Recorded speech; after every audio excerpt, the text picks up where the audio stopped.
And now, the national anthem of Kenya.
Ladies and gentlemen, just to lay down those relax.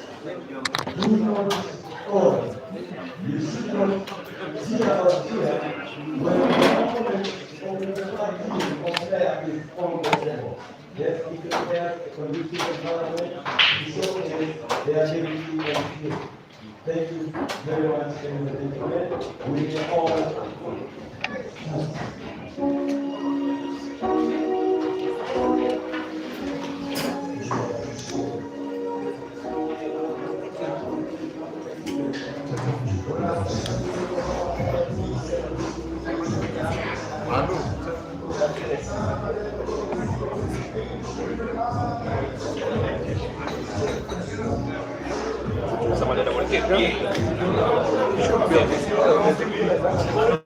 Slow issue. You are.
Bena amefunga kwani? Ndio jana sio na kuangana. Ile kama tu na mwenyewe hata kumaliza hapo sija. Anaanza ulingi yani. Wewe hapa kumwandikia sasa watu wake. Ukipata sasa anamuota jamaa na mtoto ndio anaanza. Oh jamaa.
Confession, microphone check.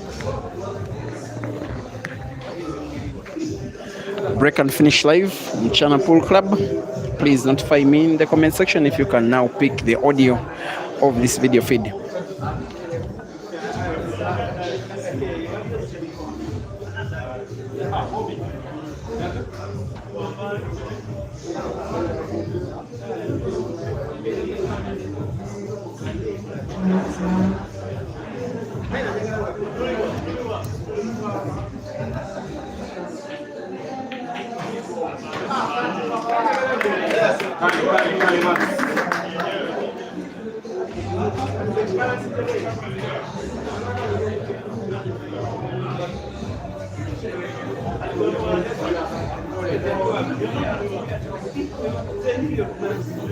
I want to send an image of the team squad. Of the teams. I've just taken a photo and it's quite legible.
The thing is, Julie's money.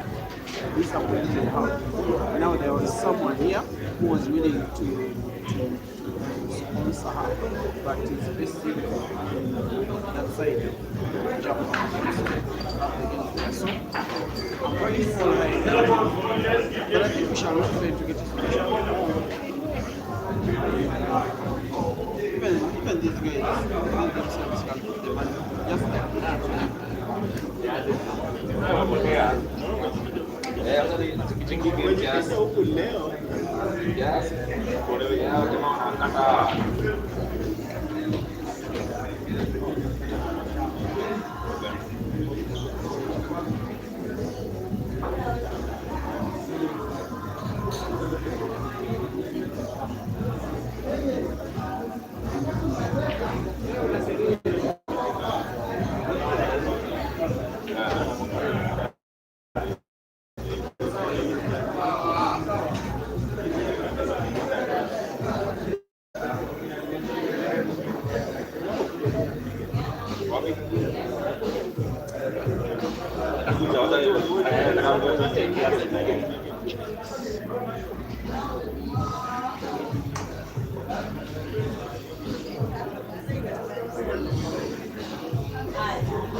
Once again, a very good evening, ladies and gentlemen.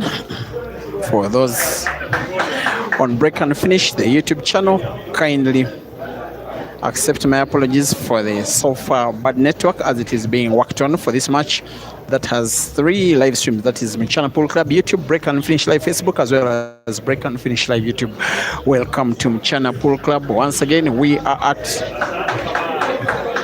the venue that, like you've heard, is one of the fondest, the most famous, the most popular, not just in Kenya but also on the entire African continent, for organizing some of the most prestigious pool competitions and having some of the best pool tables on the entire African continent. This one, on which this match is one of the best, if not the very best pool table on the African continent. Ishmael did tell me so.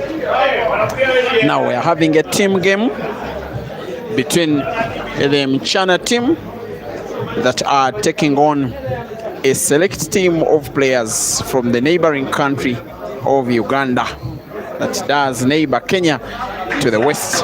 It is just called the Uganda select team. These two teams are racing to 13 with 5 players aside and the possibility of 3 substitutes aside for $1,500. This is frame number 2 by the calculator. We call him Kevin Yegon, who is aiming for black and is putting it for the team that is MCHANA to take a 2-frame lead in a race 5.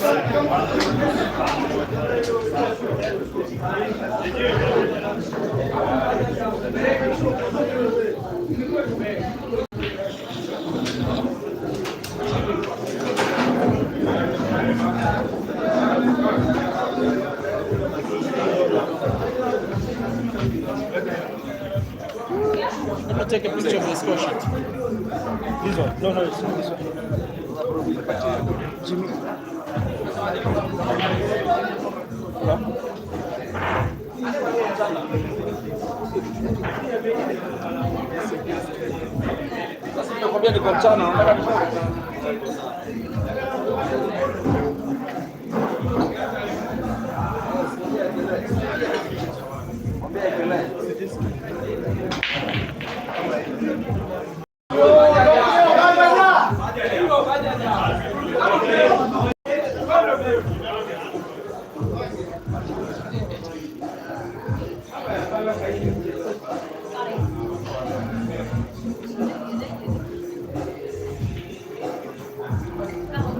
Now here are the lineups of the competing teams. That is for the MCHANA team, it is Evans Kiprotich, and then Kelvin Yegon, and then Jackson Karaoke, Henry Mwangi, and John Chalo.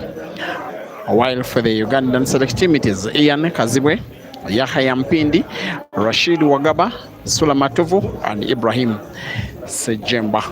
As for the Kenyans, I can see Maxi and Noah Etabo as potential substitutes together with James.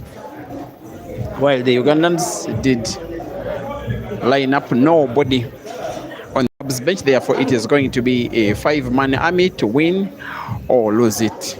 And just as a matter of information, for the winning team, the players shall share out their $1,500 amongst themselves.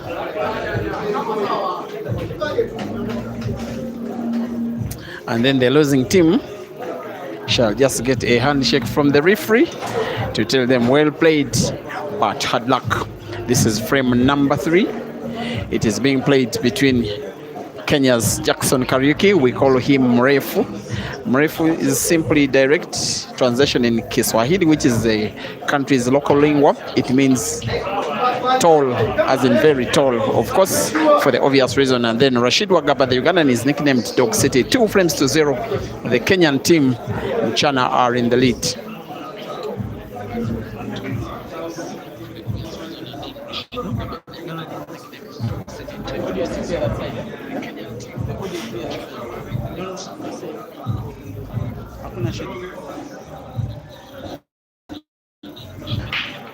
Now the MCHANA boss, that is Chairman GNM, is at the venue, traveled with a few members of his family to enjoy this action. He really loves pool a lot, but in particular reference, he does love the team game. The MCHANA teams are some of the best managed, if not some, the very best managed team and best funded on the entire African continent. There are 3 teams in one, that is the MCHANA Knights, which is like the A team, then the MCHANA Gladiators, which is like the B team, then the MCHANA Morans, which are like the C team. And all of them are very well funded. In fact, for some of the international tournaments, he funds them all. For instance, the African Ultimate Pool Championships, a good example. The Q Masters International Championships in Dar es Salaam and Arusha last year are just another. And yes, there is confirmation that he will sponsor.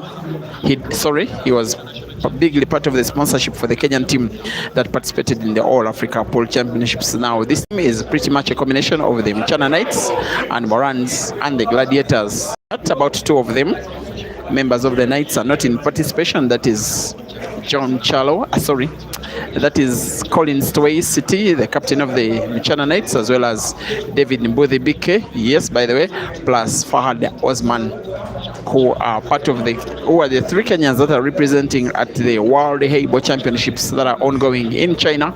And yesterday there was an opening ceremony after the preliminary rounds were done. As the week goes older, we shall be getting updates on what is happening in China. But what is happening in US dollars?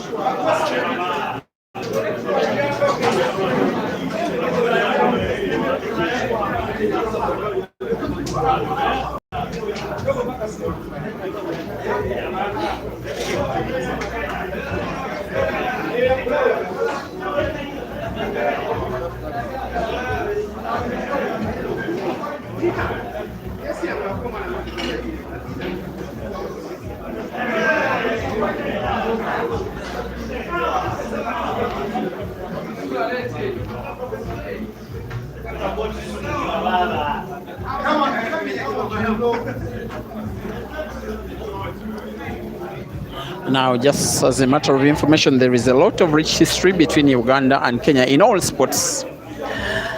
But in pool, what I can tell you is that in East Africa, pool was first played in Kenya, because initially, in pre-independence time, it was a white man's game,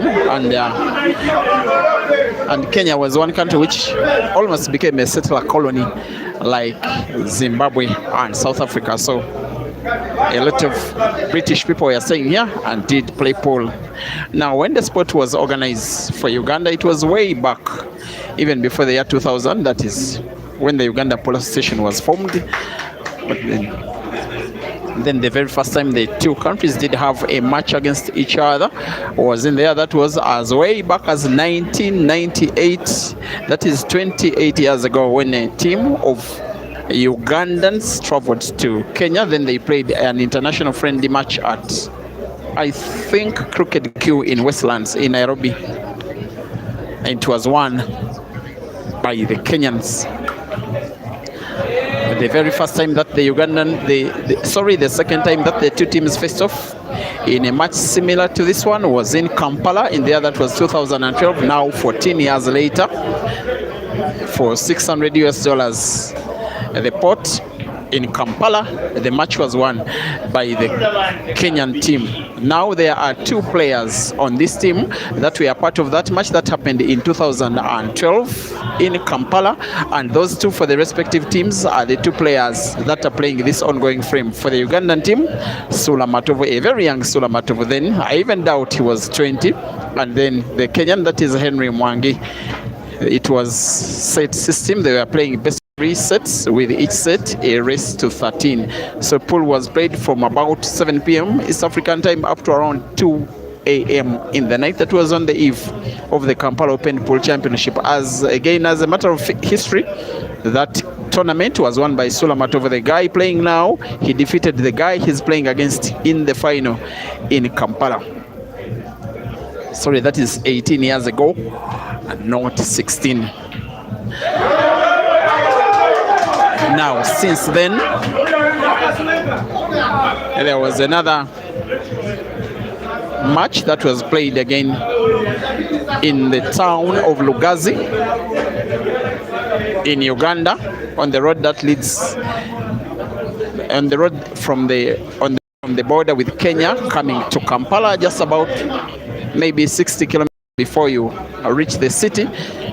And that international friendly match, but with money at stake, that was $600 to motivate the players. It was won by the Ugandan team, and that was the first time that they were defeating the Kenyans. Now, what happened next? I don't the Kenya national female team, men's and ladies category, ever winning the Ugandans up to this state. While this one is not officially an international friendly match, of course it arises a lot of history between the two countries. The two teams faced off in the All Africa Pool Championships in 2014. They then faced off in that was in Dar es Salaam. They faced off in the All Africa Pool Championships in 2016 in Kampala. They faced off in the AAPA Championships in 2022, that is in Lusaka in Zambia, as well as in the Ultimate Pool Championships in 2025. All of those times it has been the Ugandans winning against the Kenyans. In fact, since then, Uganda has now become the yardstick for the growth of pool in the East African region. This match is for the Kenyans to restore their pride. And of course, while they love pool a lot, the Kenyans, they love even more the team event. That is their favorite game. Now, one of them, a living legend of Kenyan pool, Henry Mwangi, who has once been ranked among the top 8 on the African continent for the year that was 2015, is on the verge of winning what will be a fourth for Kenyan. Goes for the bank and gets it in. The pot of the bank will be a formality. The MCHANA team 4 and the Ugandan select team 0 race to 13 for $1,500.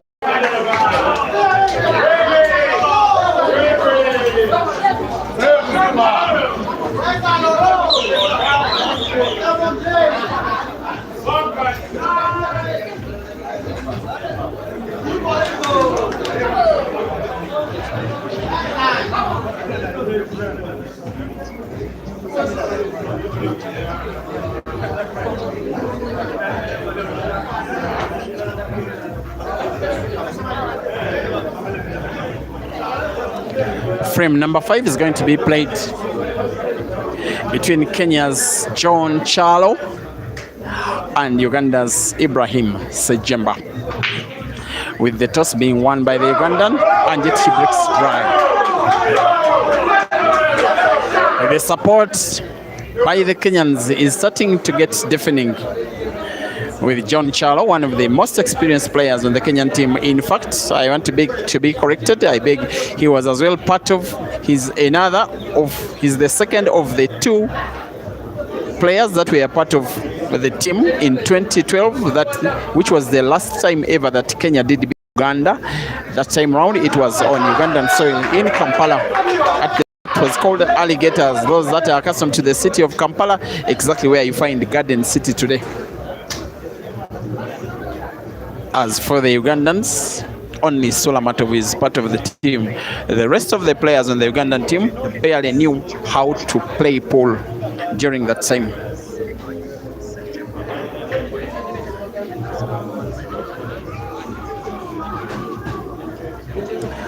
4 frames to 0. There's a lot of morale around. There's a lot of positive energy and positive vibes by the Kenyans, motivating John Chalo. We just call him JC as the abbreviation of his name, to win this one, such that it will be a 4th. And I know that even in China, there's a lot of noise happening on the phone of Colin Stway, on the phone of Fahad Osman, on the phone of David Mbuthi Njane. They are watching this one fondly. They want to try and rewrite history. They want to try and conquer the dominance of Ugandans over the Kenyans in the tour of Uganda, which has so far scored some success for the Kenyans. They have seen in the recent history the first time ever that a Kenyan player defeats a top Ugandan player in a long race without a head start, and that was 2 days ago. Henry Mwangi defeating Dog City by 21 frames to 16.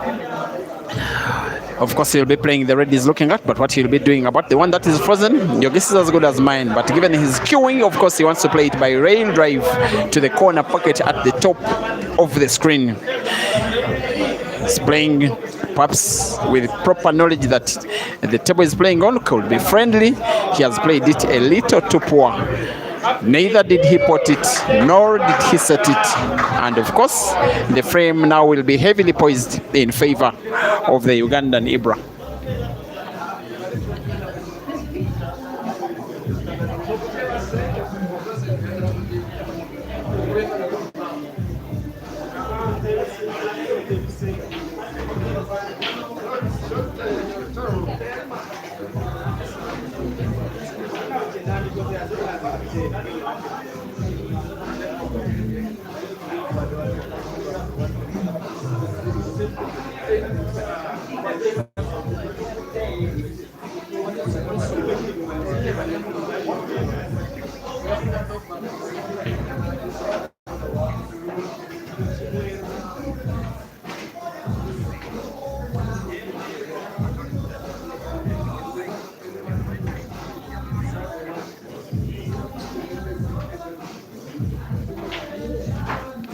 Once again, guys, it is not an official international match. It is a money match. They are not in national teams, but of course the majority of the players on both of the teams represent their respective national teams. So if you can call it some kind of Kenya versus Uganda in some kind of way, your thoughts are in order. As much as Ibra will be in order for what will be the first frame one for his team, and of course for himself, wanting to put the yellow that is in between the 3, cue ball with the backspin. And now the yellow that is more distant from the white is the one that he will be playing next to the same corner pocket where he's potted the previous by simple roll. He's one of Uganda's most dependable team players, if not the very most dependable. We'll be potting yellow, of course, and then drawing the cue ball backwards as close as possible to the black for what will be, hopefully, the first frame that the Ugandans will be winning. Black will be potted to the side pocket on the left by the Ugandan, who hopes not just to win the first, but to inspire confidence in his teammates. It is Ibrahim Simba winning the first for Uganda. MCHANA 4 and the Ugandan select team 1.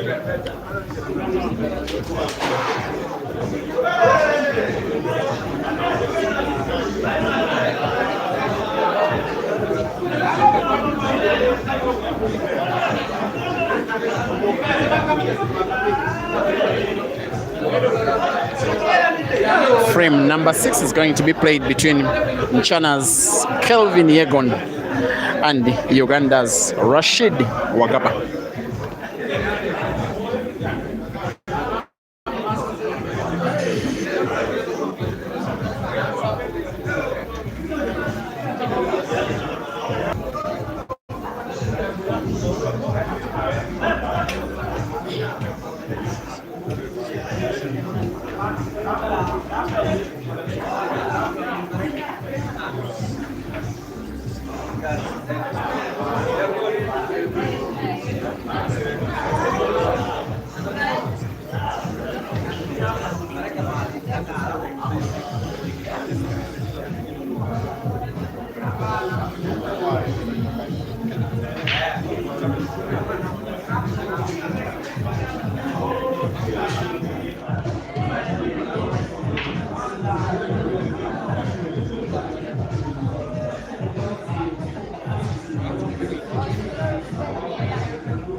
It is 4 frames to 1, dear viewers, as Dog City, the Ugandan, misses big. And how big? Kelvin Yegon jumped out of the chair. He knows how useful a chance this one is. Of course, for the Ugandans, you get the feeling they are here for a tour to play matches for money. This one for them is a chance, if they win, to try and make some money. That is $1,500 US. For the Kenyans, forget the money. It is just the victory. They have been very open. Of course, they are my friends across the board a number of times. They have been using Uganda as a yardstick of the growth of their game. They like to emulate what Uganda does, and they are building a squad that they hope will be bettering Uganda. Whatever Uganda does, the Kenyans want to do, sometimes they do it better, especially in terms of tournament organization and structure. The Ugandans are more organized in terms of general organization. The existence of pool clubs, teams differently for ladies and men, and the structures of the pool association of Uganda now stream down into the rest of the country. They also organize their game in terms of a league of clubs that is played across there, that now is going to have a second division, to have promotion and relegation at the end of every season. And they have a tournament that is called the National Open, that is played annually, that is played at hundreds of venues in the country as qualifying rounds that have a grand final that normally climaxes at the winner taking home a car, perhaps driving home. As for the Kenyans, organized but not well structured, but it's some kind of organization where different counties have different associations that have different leagues. For instance, a league in Eldoret, a league in Kakamega, a league in Mombasa, that kind of thing, and then single venue tournaments that are organized in different places. Most of them, where the MCHANA team go to participate, they win whatever it is to win in the prizes. Now, one of them, one of Kenya's finest, you could even argue he could be the finest, Kelvin Yegon, wanting to put yellow to the corner pocket top right with top spin cue ball, following the yellow all the way to go close can be to the black. I am not so certain yellow is possible. He may have gotten his pattern wrong. He may not have read the game properly. I'm not so certain black can pass. Maybe in between the reds, maybe with a sharp cut, maybe black off one of the reds. It could pass. He can put. The lead is increased. The Kenyans are having a field day and are having now what is a very lead. They are now big favorites for the victory and for the taking of $1,500. It is now MCHANA 5 and Uganda Select 1.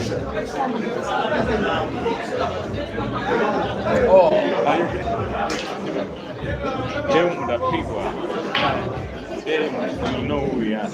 You never know. But now, if I'm to bet, I bet on you at this point. Huh? If I'm to bet 10,000, I bet on MCHANA for this game. No, right.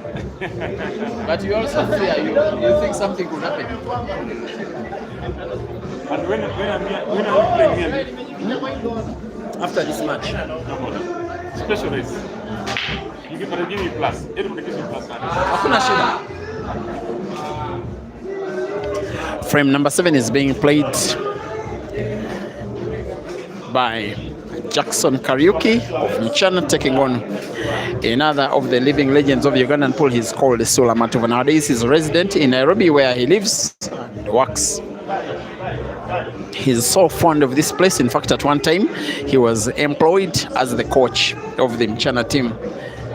He's in some kind of way at home. He's the Ugandan with the second highest number of trophies won, organized by the Pool Association of Uganda. 7 they are, jointly, him and Jonah Turija, only having one player, that is Vanika Mansour, ahead of them with 8.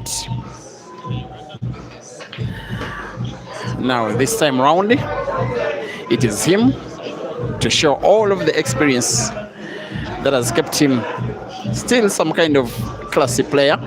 Even when he's past his best, he will want to play the red that is closer to the bottom of the table. He may have to play it off the cushion to ensure that he plays it in full. He just lost his pattern when drawing the cue ball backwards. He intended to have full sight of that red he's trying to play, and he's seen it in full. He will probably be certain of winning the frame, but now it's somewhat a lot of work to do. Off cushion, plays into the red and puts it. And we'll be putting the last red on the table, perhaps to the center pocket, but needs the cue ball at the right side of the table where the black is. Of course, he'll be playing it with backspin, but naturally the black moves a little towards the top end of the table, though on the right direction. That is, play backspin, but with the right movement of the cue ball.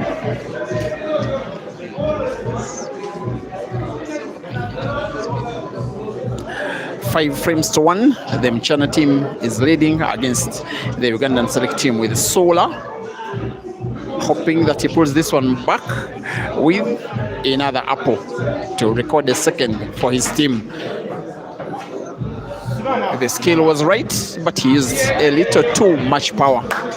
As a recovery, you do get a feeling either of the center pockets left or right, maybe highly likely the bank black off the right cushion into the center pocket left is the most likely shot. As for Jackson, he can only wait and watch and pray. And Jackson is a very good fighter when given a chance to play. I did record the All Africa Pool Championships live. In my opinion, the frame he won against the South African player, he potted 7 difficult balls and won the frame with 1 visit of the table. For me, was the clearance of the entire competition. I did share it on my TikTok account that's called Break and Finish Live, as well as my Facebook page, which is having this live stream with the same name. Sola going for a bank, trying to put to the center pocket on the left. He knows that shouldn't he get the black in, it will be tricky him thinking he will be winning the frame, but he will try. When he was a member of the Uganda national team in between 2012 to 2017, he was the one assigned with playing the decisive frame. He was that dependable. How dependable will he be? Off the cushion, off target, advantage. Mrefu.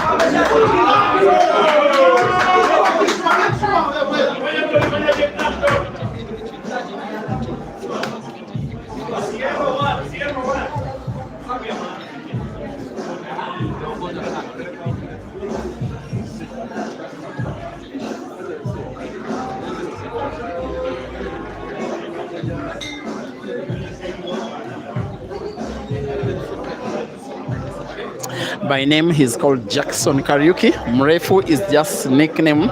It is our local lingua. It is Kiswahili. It means very tall, simply.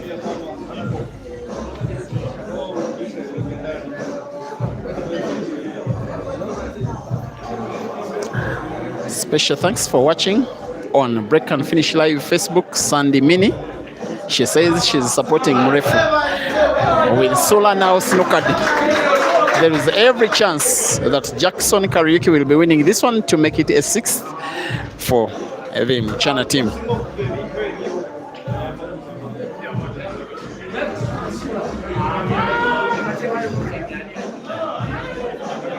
Richard Tumwine, I'm doing good. Thank you for watching. Madiba SK. You're asking where Herbert Mukisa is. He's not in Kenya. He's at school. As Roy Simon, you've not seen Ugandans playing.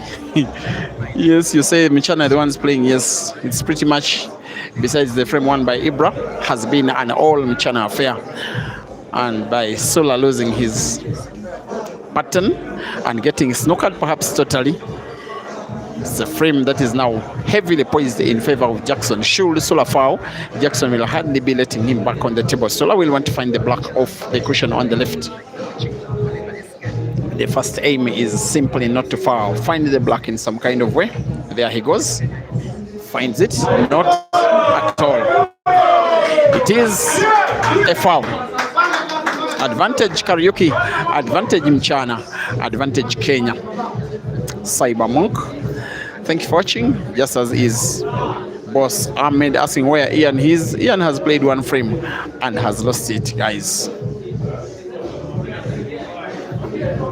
Charles Pavins, you have an offer to Sula. All right. Kenneth Magasha, thank you for watching. And Vincent Seguya, Abias Mahomza, Dennis Otieno from wherever you're watching, guys. Thank you for watching on Channel Pool Club YouTube, Break and Finish Live Facebook, as well as Break and Finish Live YouTube. It is a match that has international connotation, but a money match between two teams of respective countries. The MCHANA team, which is pretty much composed of players that make Kenya's national pool team, as well as a select team of Ugandans that are into Kenya to make a of 14 years rewritten, and it's cool with Jackson Karaoke intending to put two reds, two yellows to the same, to corresponding corner pockets, bottom left and bottom right.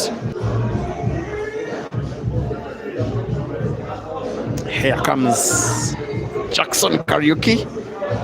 It's a ball if he did, but it's a suspect shot because it will probably render another of his yellows dead. That's why he's opting to place. Beautiful. And the problem is that the black is frozen against the cushion. Count the yellow in. He will want to have a black to play, which does not have a very sharp cut on it. If that one happens, count this frame gone away from Sula and the Ugandan select team.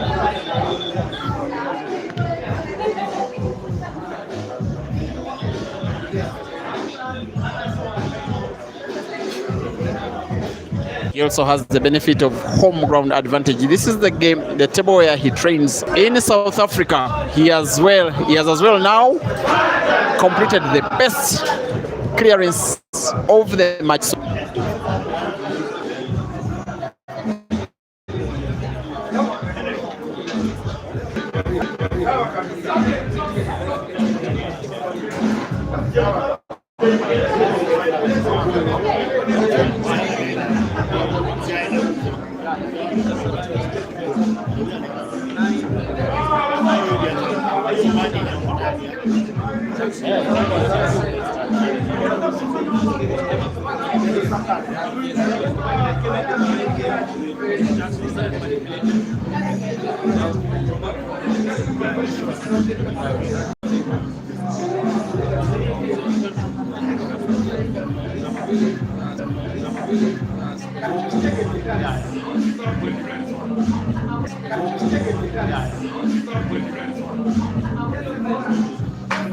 Game of the Ugandan select team against Henry Mwangi of the MCHANA team, the most experienced player on both teams.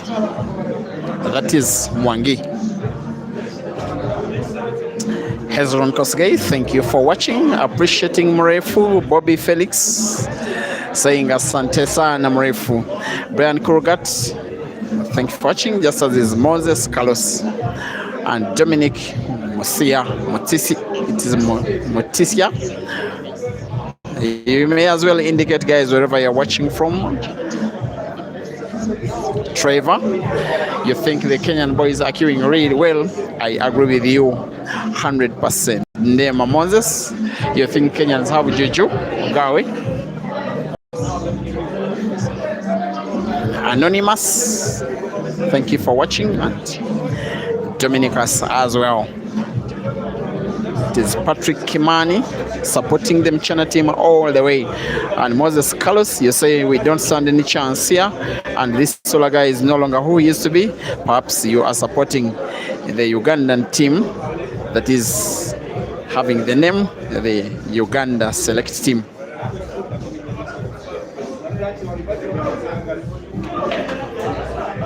With now Ibra selected to win the second frame, which will be both for himself and his team.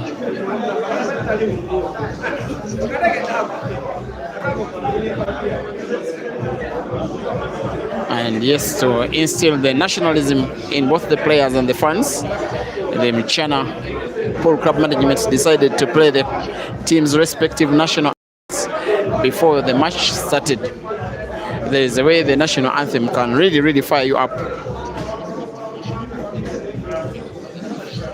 The yellow close to the red should be the one potted first, diagonally to the corner pocket on the left, with a little top spin, just rolling it and missing. With every miss of a ball by the Ugandans, the Kenyans celebrate as it's black potted by the Kenyans. They know that Henry is more than capable of finishing a frame like this, perhaps with just his visit of the table. One visit it is.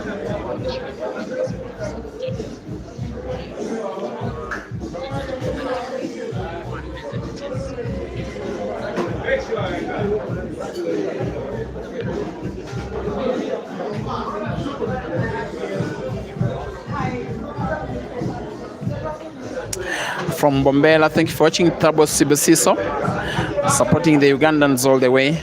Pius Omega on WatchUp. From Entebbe in Uganda, you look frustrated. Victor Nuwagira, thank you for watching, just as is Julius Chimera. 6 frames to 1. MCHANA up against the Ugandans, racing to 13 for $1,500, which both teams did submit to me and gave me permission to win it, to give it to the winning captain. So far, that winning captain is likely to be John Chalo, the day's captain of the MCHANA team. Of course, taking on the captaincy duties in the absence of the captain fantastic Colin Stowey, who is on national duty representing Kenya at the World Heibo Championships in China. As Henry plays snooker, I ain't certain it is a total snooker. Whichever it may be, it's a shot well taken. The umpire is Joseph Mugisha. Just in case I may have forgotten, he was one of the members of the Kenyan team that were part of the team that beat Uganda for the very last time up to present day. That was as way back as 2012, coming to 14 years ago in Kampala. Together with Henry Mwangi, who is now coming onto the table, and the third is John Chalo. Shaza Michael, appreciating the good work, watching on Facebook. Thank you very much. Demta Farm, watching from Timbuk. So that is in Eldoret. Thank you for watching as well. You are watching what could be an attempt for Henry Mwangi to win another. He's come a little short on the combination play. It's now a little tricky for him to take the frame home, nonetheless possible.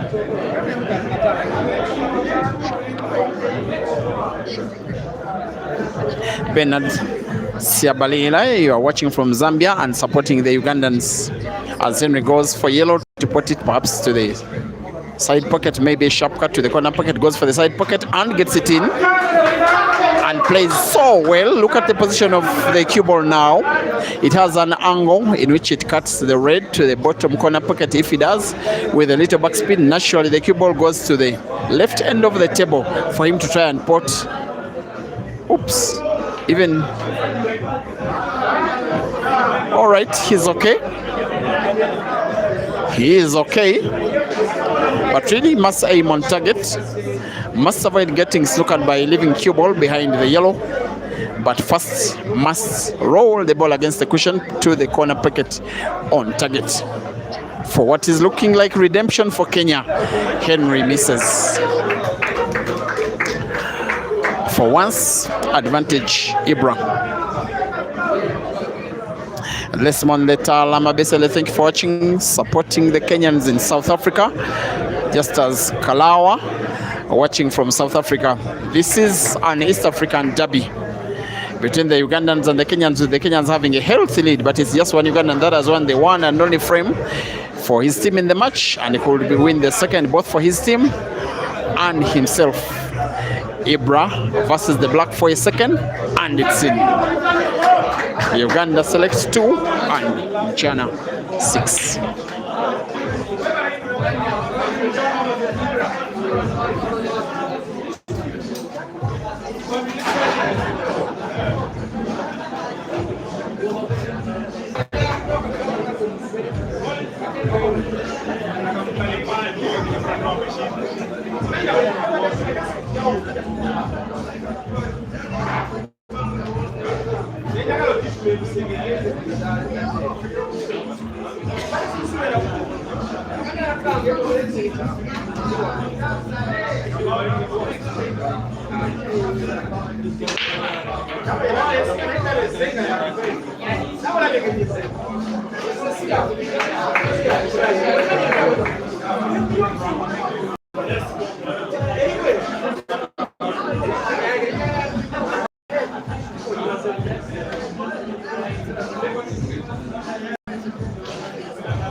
There he comes. There he comes.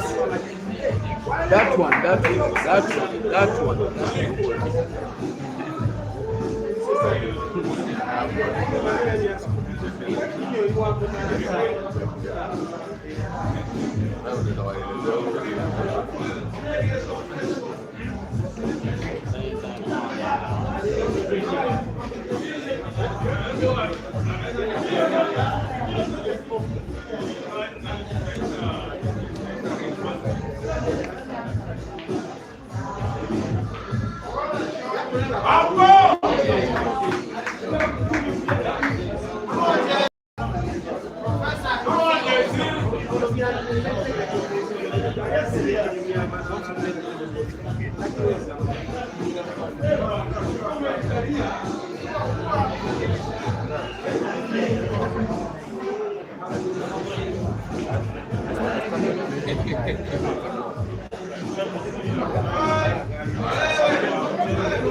I've become too hungry to talk. Let's get some.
6 frames to 2, dear viewers. The rest to 13 for 1,500 US dollars.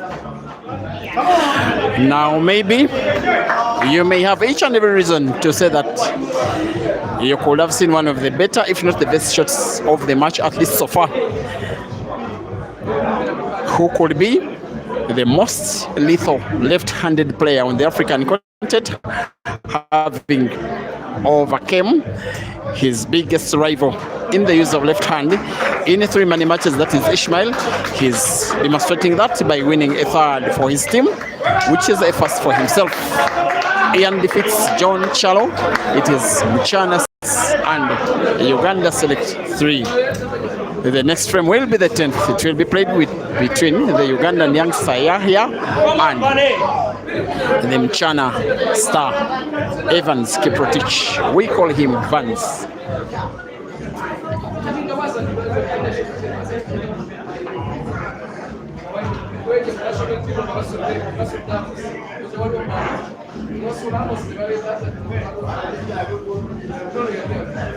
Ian.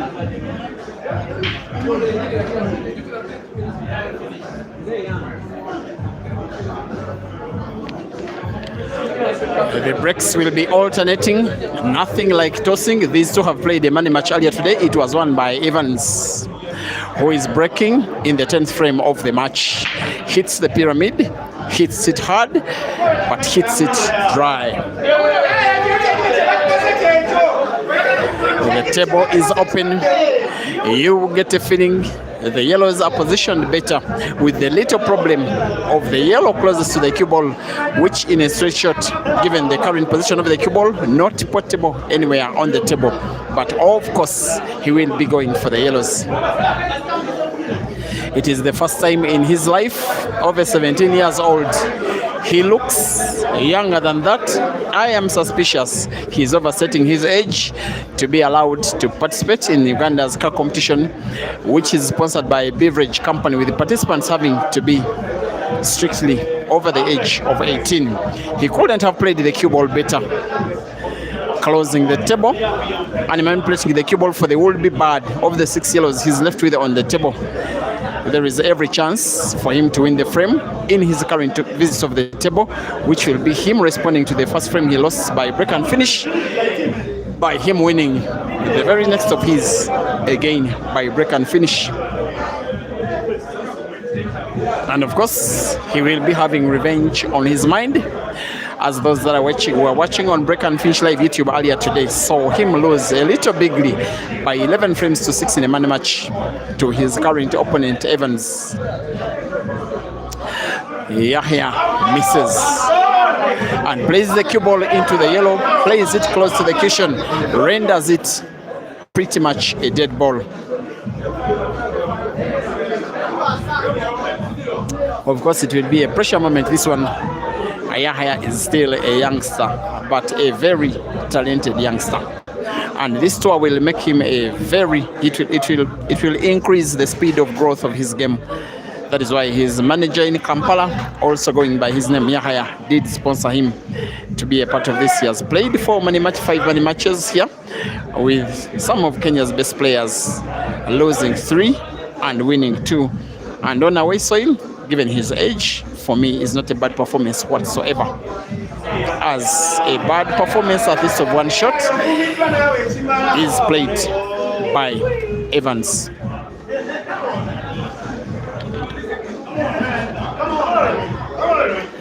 And Evans, by the way, only last year did settle into Nairobi.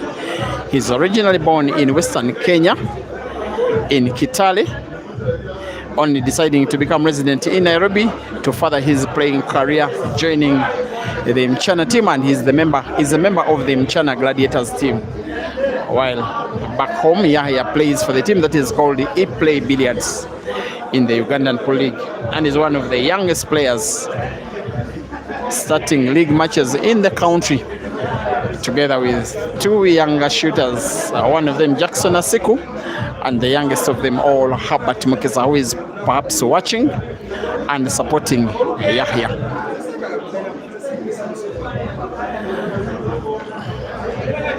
Now, of the members of the Kenya national team today, Evans is the very youngest. He is as well only in his very early 20s. He's just told me just before the end of the match that I am not going back to Kitale because there is money in Nairobi. But he's really queuing poor, to say the least. He has missed twice into it. He misses the combination of cue ball into yellow, but has gotten to combine so well. He has his eyes on the yellow near the cushion. Maybe now he will be playing it by bank to the side pocket on the left. Maybe not is what he's contemplating. Of course, it can pass in between the reds, hopefully missing out on contact with the red that is near the side pocket for it to be sunk. If he does, how good will it be? It's in. And it's him with every chance of winning the frame now with his current visit of the table. While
Are you the one who is sitting near there? there's a guy. Okay. I will leave you after this game because there is on this phone. Yeah, it is streaming. So please, what are you? Two people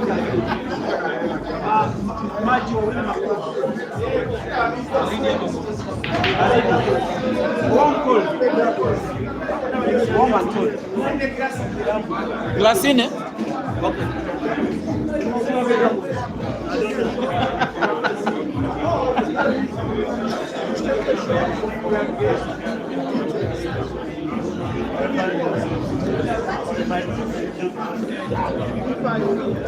It's a frame of significant consequence here. With the Kenyans, it is clear on their faces they are starting to get a little bit worried. They have a lot of respect for teams from Uganda, 14 years is too much time when you have not defeated your most noisy neighbor. This match could change that negative history.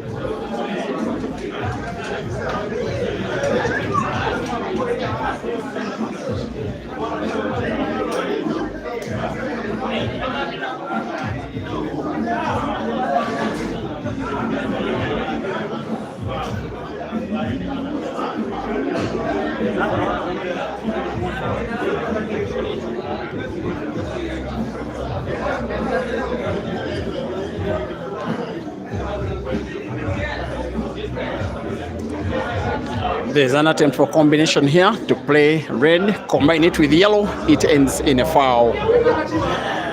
And clearly likely this one will be the last shot that Evans will have played in this match, in this frame, sorry.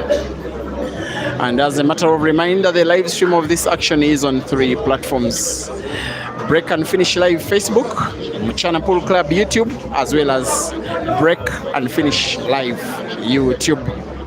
Feel free to watch the action from a platform of your preference. With now Yahya going for his first, which will be a 4th for his team and a 3rd in a row. With a comeback pending, the Ugandans are winning a 4th out of 10. It is MCHANA 6 and Uganda Select 4.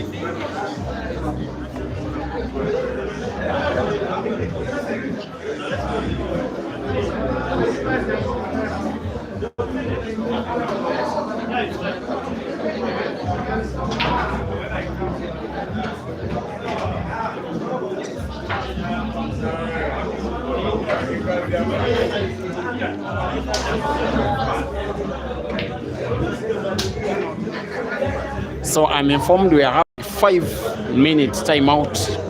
Once again, MCHANA 6 and Uganda Select 4.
You're welcome back, ladies and gentlemen. It is now the second half.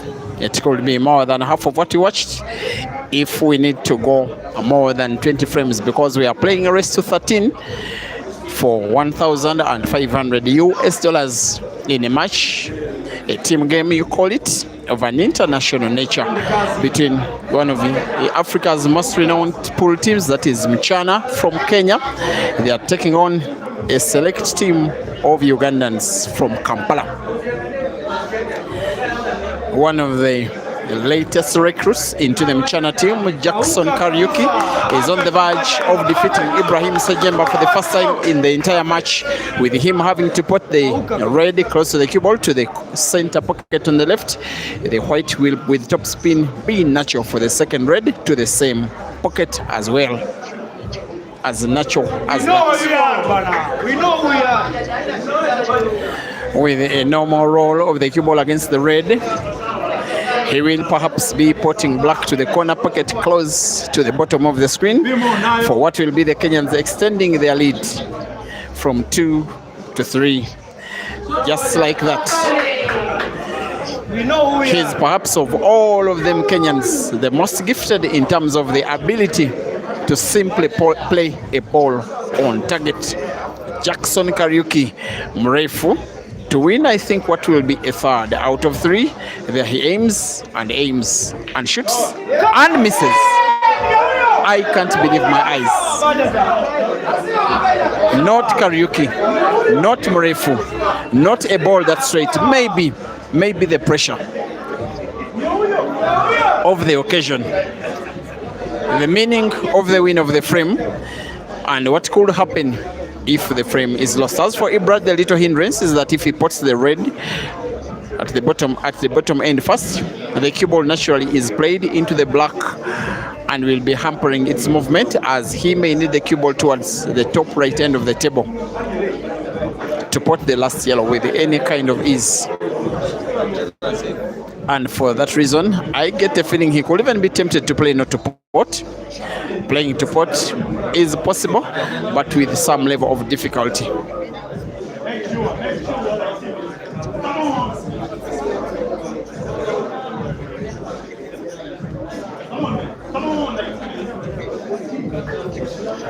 He may not need any contact between white and black if he plays the bottom yellow first. It will be difficult to pot if he plays the top red. It also carries some other risk, like now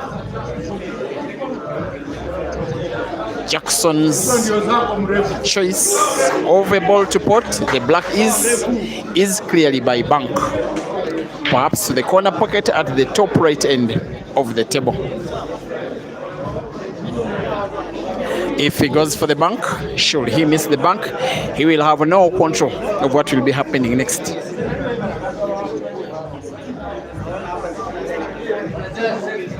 He is called mrefu. It means very tall, and it is Kiswahili lingua.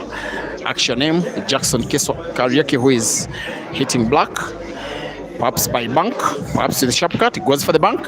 It is a miss, and a very big miss, which could as well be a very costly miss. He will be fortunate here. He has succeeded. is to play snooker. The yellow that is topwards, which is standing close to, just tap the cue ball into it, then play the yellow as close to the black as possible with minimal power, too much precision for perhaps a safety shot, perhaps to play snooker, perhaps to deny Jackson chance to pot with any kind of ease.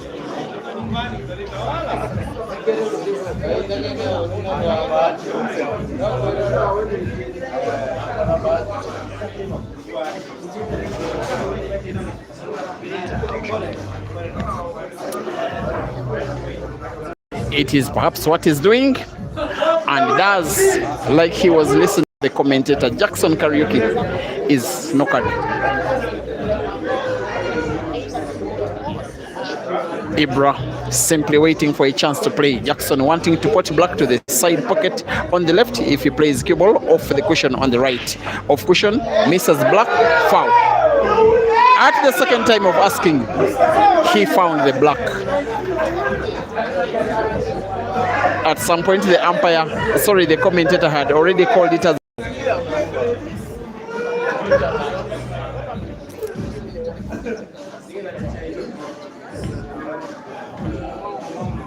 here comes the little magician cue ball off cushion. It was always going to be played with a lot of ease. Jackson, with all of the experience as a player, is not experienced in competition. The moment, the occasion got the better of him at the time when he had the easiest black to pot. Ibra is just about to demonstrate how to be calm, how to be cool, how to relax, how to be composed, even under the weight of pressure. The frame is stolen away from Jackson by Ibra. It is MCHANA 6 and Uganda Select 5. Rest to 13, 4,500 US dollars.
Yo. What's up? Unataka kuongea? Huyo anamtoa.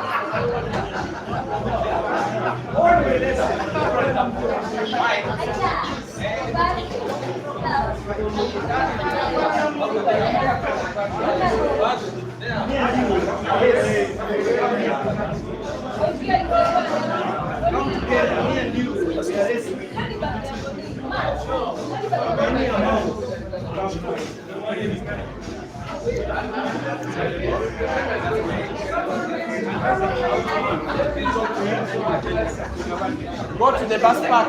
Go to the bus park now. Go to the bus park.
Big one, big one. The worry for the Kenyans is starting to build, and it is building consistently. Some of the frames they've been losing to allow the Ugandans back in the match have been a little too careless for my liking. Now it is Ian Kazibe, the Ugandan, taking on Henry Mwangi, the Kenyan, with the Ugandan being some man of the moment here in Kenya at MCHANA, with particular reference where he has beaten Ishmael. He beat Ishmael perhaps 3 days ago, and then did the same exact thing 2 days ago. And in fact, the two between Ian and Ishmael do have a date for part 5 of their rivalry tomorrow. A miss by Ian gives Henry chance to play, but only chance. He has sight of perhaps just one of his yellows, and I'm not so certain he can do anything effective with it even after playing in some kind of way. The shot was both offensive and defensive by Ian, who looks set to use this frame for what could be the equalizer for the Ugandans. And there is no sign of the experience of Henry in that one shot, because it gifted the cue ball away to Ian to put the would-be bad of the forwards he's having on the table. Perhaps he'll be counting on the position of the black for any chance to play again in the frame. Otherwise, the left-hander can mean to be very, very punishing.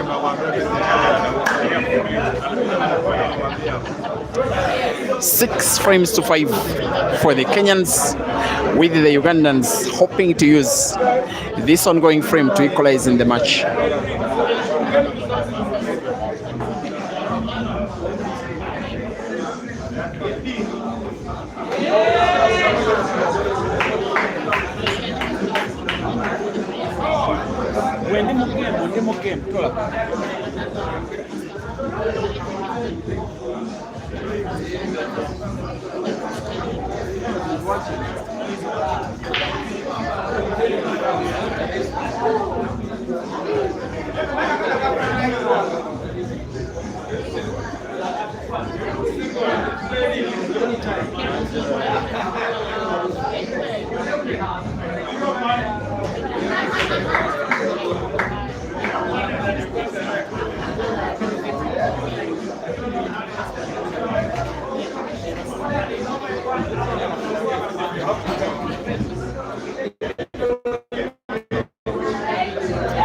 A very determinant shot this one will be, and we want to put black to the side pocket on the left, cue ball off the cushion. This is pinpoint accuracy. He's not just a singles player, he can really mean to be a great team player with, like I've always said, one of the most lethal left hands on the African continent. The Ugandan equalizes for the first time since the start of the match. The only time the scores were level was before, when it was 0-0. As we speak, it is now MCHANA 6 and Uganda Select 6. A race to 13 is now a race to 7. Next up is going to be the Ugandan youngster Yahya Mpindi to take on the Kenyan experienced lad John Chalo.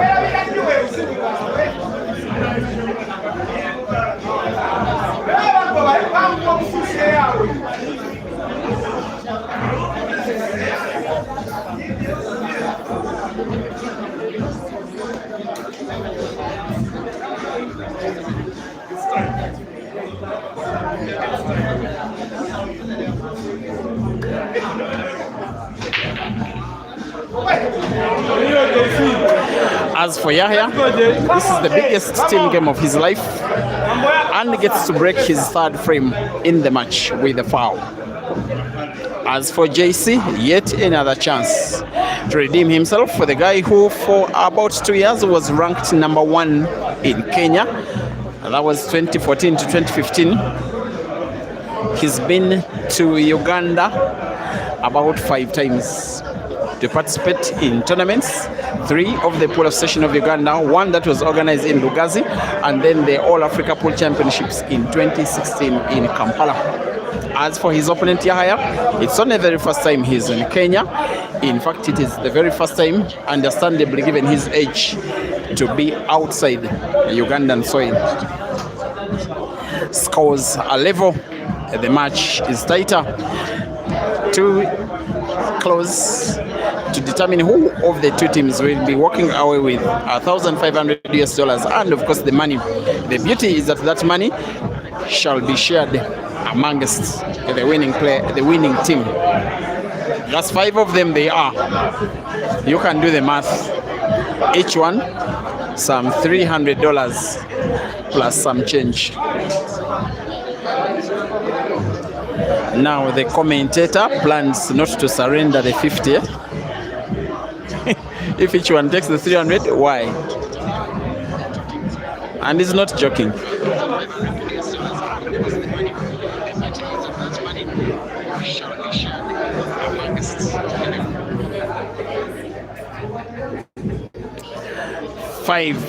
Six frames apiece. JC, that's how we call him. Most of the Kenyan players, as a choice of nicknames, it is just the abbreviation of their original names. For instance, this guy, John Chalo, we call him JC. Colin Soy, we call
'Chance comes back.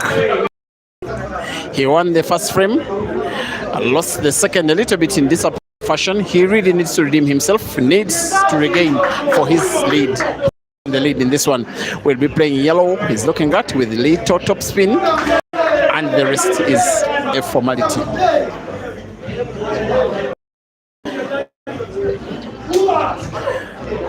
Pot, cue ball off the bottom cushion.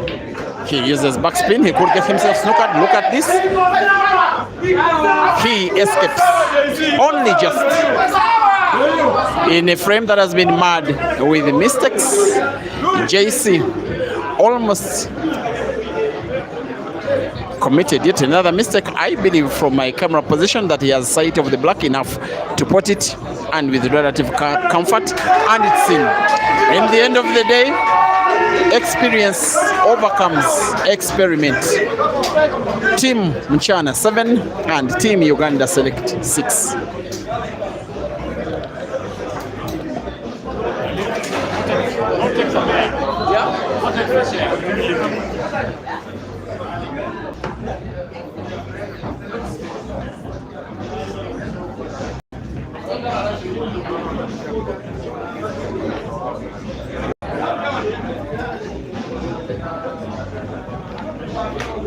Oh, ladies and gentlemen, wherever you are, this is the team event pitting MCHANA Select against Uganda Select,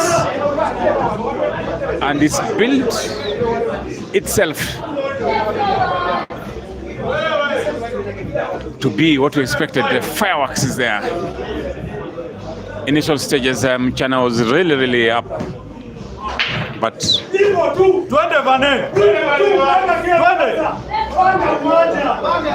wow, that's an interesting break from Vance.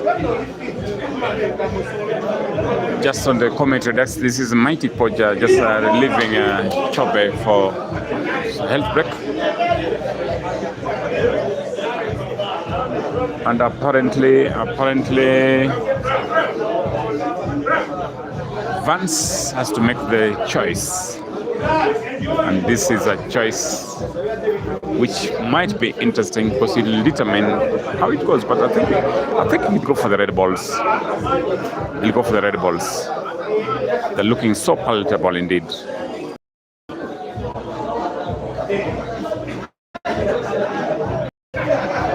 He'll certainly go for the red balls.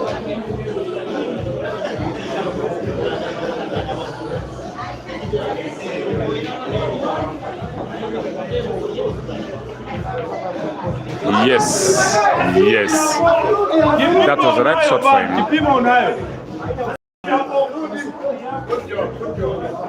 Remember, Vance is one of the young upcoming Kenyan players, a relatively young boy, but very versatile indeed. He's a good shooter, good reader of the game, and apparently is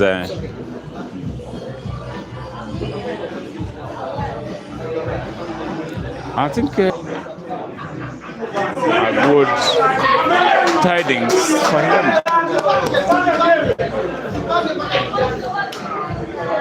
He needs to take as much time as possible because they need this frame so they can put the Ugandans under pressure, because Ugandans are very dangerous players there in the lineup. We have top players like Ian. We have Ibra in the house.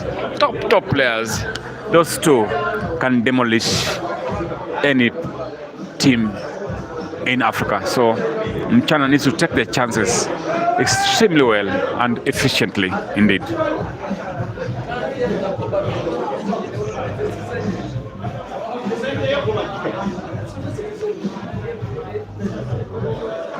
He has to take his time, because if he doesn't do it, trust me,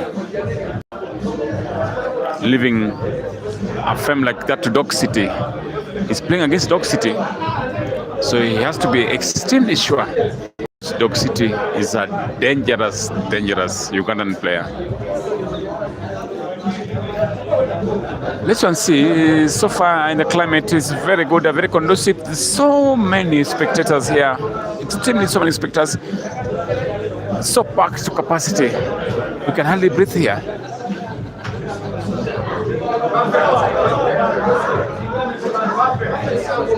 People are watching across Africa, across the world. We are in 3 streams, MCHANA Pool Club streaming, break and finish streaming, travel live streaming. Wow, this is the night to love pool.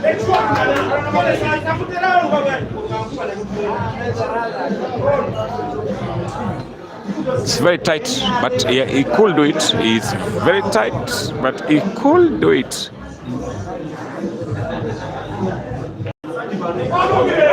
Yes. That's a good one.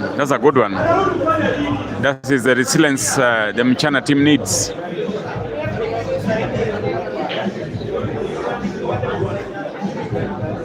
It needs to play one shot at a time. No need to worry about the position of the white ball too much. You just need to play, because in his capacity, those 2 red balls are all going in.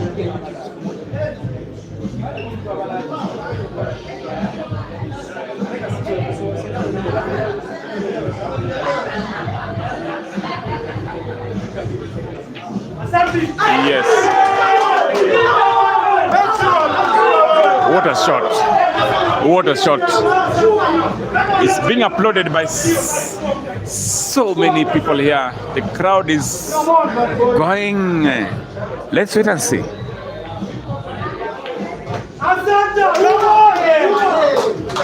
What about that first shot? What a finish from Vance, the young Kenyan player. A young guy, but very versatile indeed.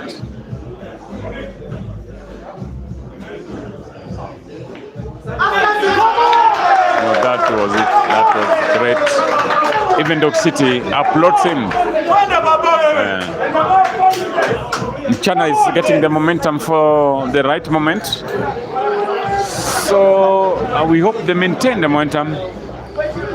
And let them hope also them Ugandan select doesn't do a counter attack, because Ugandans are known for manipulations of the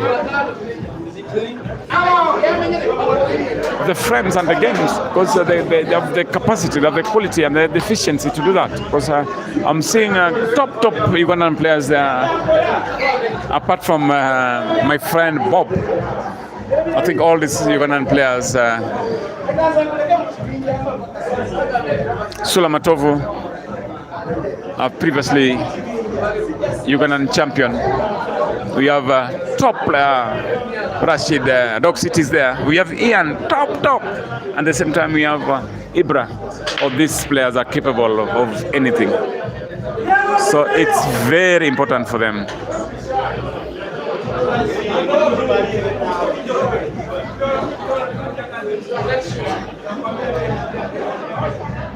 I think he's going for the red balls. The red balls looking very palatable.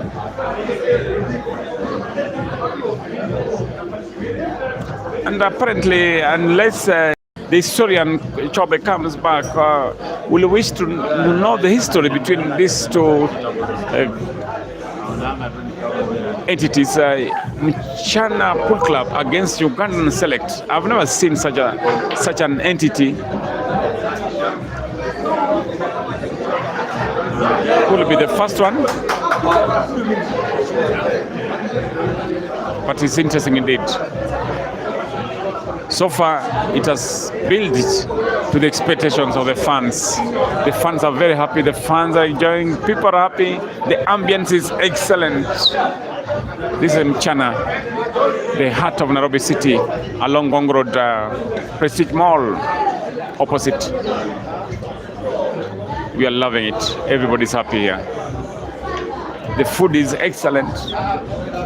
The service here is perfect. The people very friendly. The MCHANA Select can go to 9. Or I believe the pressure will be too much, or not too much really, but will be a lot for the Ugandans. So this is a frame to win for the Ugandan Select. Remember, they're playing on one of the best tables in the world. These are Optima pool tables. These are some of the best you'll ever get. I think in Africa, this will be the top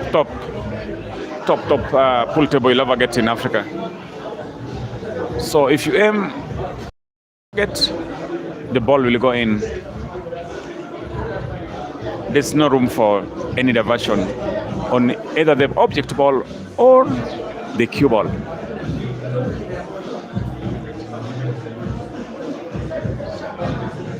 Only found it MCHANA.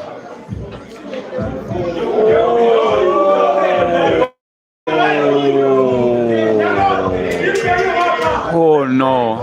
I feel for him. I feel for Sulamatovu, because with his capacity, with his experience, that should have been a frame over. And I think he's feeling the regret on his side. But let's try and see it.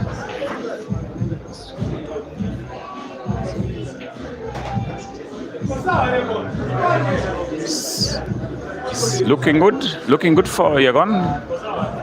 With his quality, it's finishable. The Kenyans have come a long way, and they're doing. The last few days, one of the Ugandans contingent, Yawaha, is beaten him almost, I think, 3 races or so. So apparently, he knows how to manipulate around the Ugandans. Apparently, the first race was. Is it okay? Not really. It's not that sure bet. It's very interesting. It's not really, unless he goes for snooker or in defense. Let's wait and see.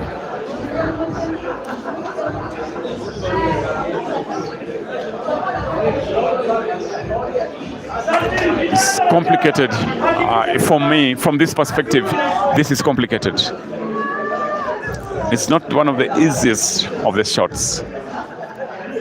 It's one of the easiest shots, and he's playing against a player who, but I think defense might be his only option. Or he's going for it. Let's wait and see. It's very risky indeed. Very risky indeed.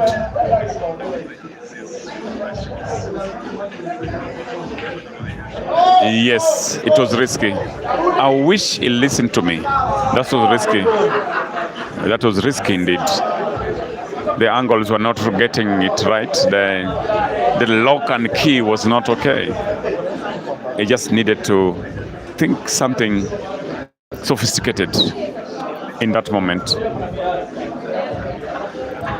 We shall be reading your comments in a few.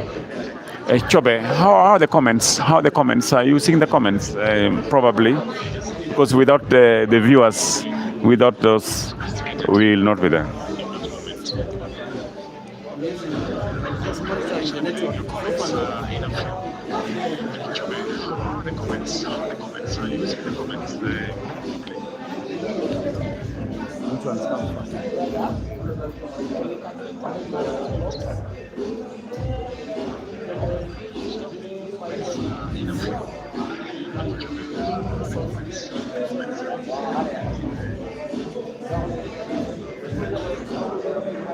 Wow, just to go through your comments a little bit. Oh, what a shot! And we knew already after that miss from Yagon, the vulnerability was so high against the MCHANA. So this one, I think, in my opinion,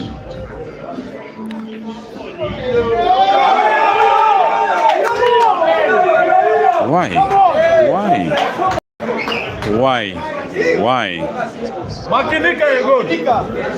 A player of the quality of Sula should have taken a little bit of more time and aim. I think Yagon might punish him for that carelessness. That borders on carelessness from Sula. Trust me, that borders on carelessness from Sula. So, in my opinion, this one, if he sinks that one, if he sinks that yellow ball, trust me, it will be over. The frame will be over.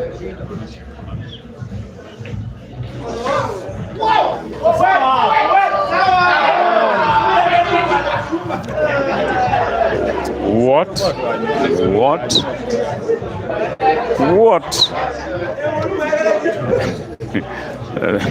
That borders on luck, if not witchcraft, really. That because the game was like done. It was done. Ugandans have an opportunity.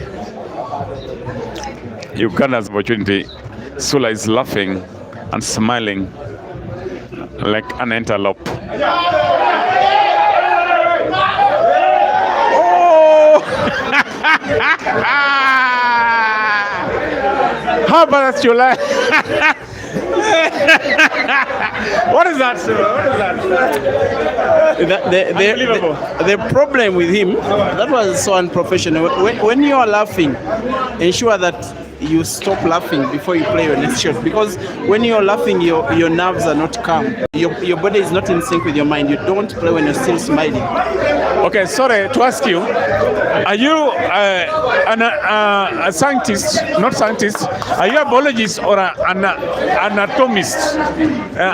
You just imagine it. Or you get to the table one time, when you are laughing, you can't even aim on target. It's not easy.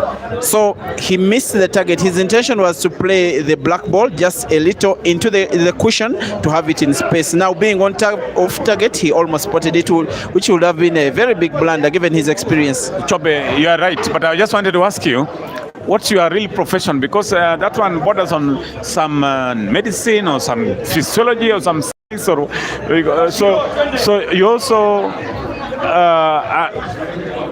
a neurosurgeon or something, because what you are describing is something very, very serious in medicine. Not that I've discovered it at all.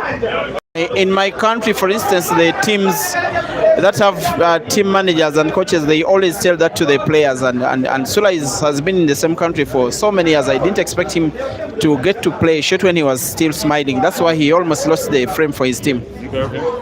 Thank you. That is Chobe Live. Henry on the table. MCHANA 8, Uganda 7. It's a very interesting match you're having tonight. This is the fake screen.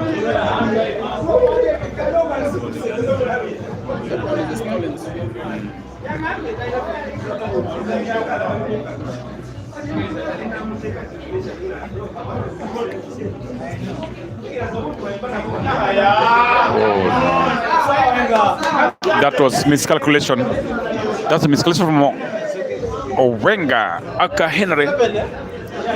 Because it gives the young boy, this 18-year-old Ugandan upcoming superstar. And I call him a superstar because I love his resilience, I love his quality, I love his strokes. He's giving a very good account of himself. He's a fight and a half. But he's up to one of the most experienced Kenyan players. Look at that. Look at that.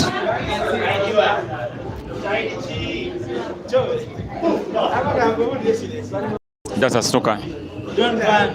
Confirmed by referee. The referee tonight is Joseph Msosi. We call him Jose. Oh, good one. Oh, that's a good one. That's apparently good. If you can see that yellow to the center, then it could be over. If you can see the yellow to the center next to that red ball, it could be over. If he sinks that one, this could be over. Ladies and gentlemen, wherever you are.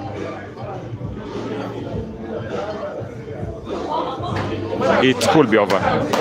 Because all those yellow balls are apparently sinkable.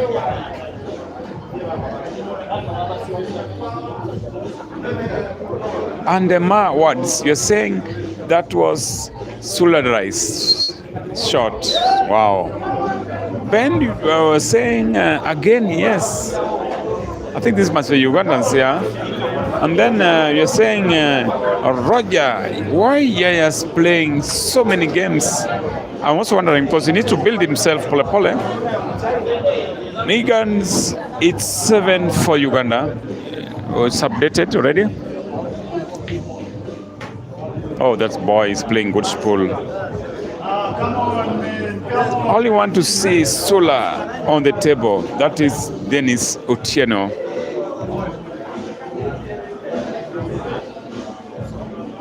Evans Kipyegon is borders on. The only face, I like that. Like that. Someone clear the board. It's been cleared. Dennis, good break, Wenga. Bogemas, yes, Peter Chobe should replace Sula. All right. That is interesting indeed. Sula is a big joke. He should never be anywhere near Pultebo. I can beat him. That is George Ndungu. Wow, that is good intention from the young boy from Uganda. We call him Yawaya. He's been giving good account of himself. Very impressive indeed, young boy. Oh, he sinks it in. It is 8 Uganda, 8 MCHANA. Remember, this is select from MCHANA team, MCHANA Pool Club. It's not really the Kenyan player. It's not really the Kenyan players, the Kenyan team. It's just select from MCHANA Pool Club, just the club, not the Kenyan team. And I believe also the Uganda select is just randomly done. So you can only say this is the best in Uganda, this is the best of MCHANA. It's just randomly done. Remember, MCHANA Power Club has got so many formidable players. Some of them Even the captain, Collins Tuwe, is out of the country at the moment. And we have also King Fahad, also in China. And your very little player in BK, David Botia, is also out of the country. So you might not will be a frame down. Will be a frame down. I've seen the yellow balls. This is finishable. Such a dangerous player, Dog City. Very formidable indeed. Was this time to happen? The way the balls were arranged, the way the balls were, it was not. And this is a shot Dog City cannot miss. Can bet anything. Dog City cannot miss that shot.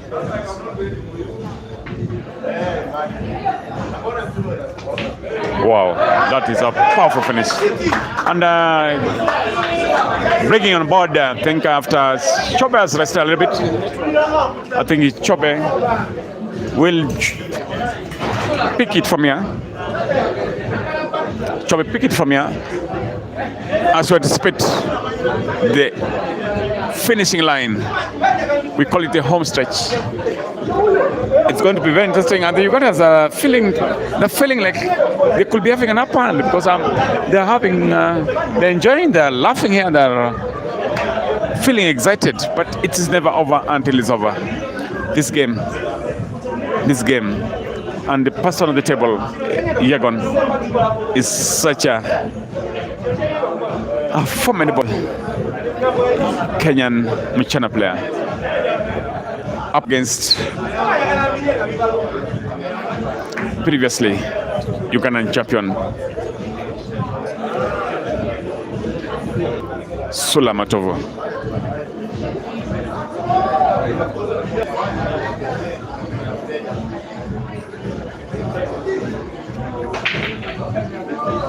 Good break. Oh, so far so good for him.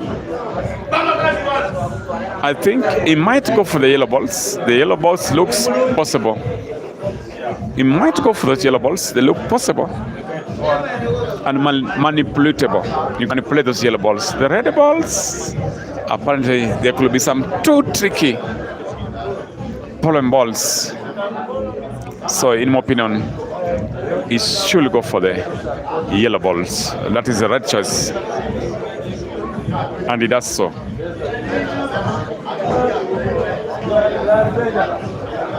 He has to play one shot at a time. No need to worry anything. One shot at a time.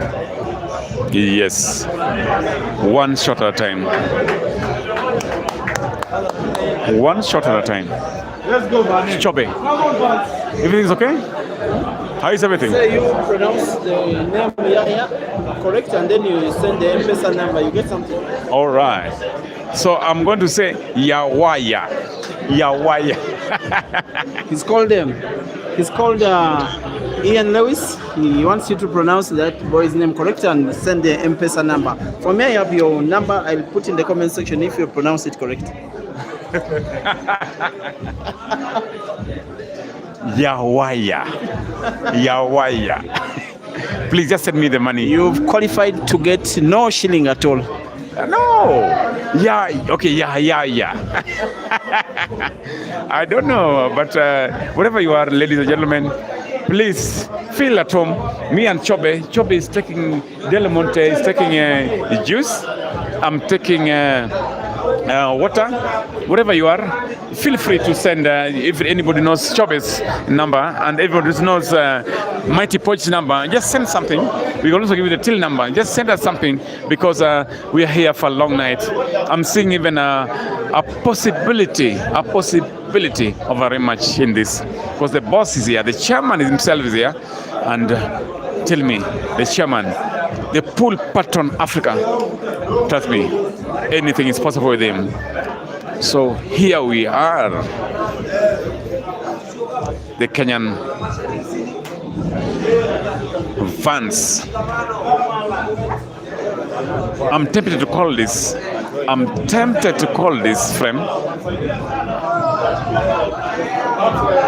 because it's looking possible with the quality of Vance. Vance is a formidable player. I don't think he'll leave this one. He'll certainly finish. I watched him so many times. I played him so many times. I can bet this one. I don't think Vance will leave this one. Vance will certainly finish. But I don't like the body language of Sola. Instead of concentrating on the frame, it's on his phone. It's actually on his phone. That's I don't think it's good sportsmanship. You need to respect his opponent. Oh, unbelievable miss. Chobe. That was unbelievable. That was a miss and a half. Excuse me? That was unbelievable miss from Vance because he was going to finish the game. Maybe he may be a little in the comfort zone for the position of the black, so close to one of his reds, making it some kind of dead ball, but you never know because these are the 10 times of the match. Wow, Chobe is just joining me as I take a health break, and we shall be continuing. This is MCHANA against Uganda. That's my partner in crime, Podge. I'm here, the mighty Podge. He's enjoying a very cold one with a very big glass, which is branded his name.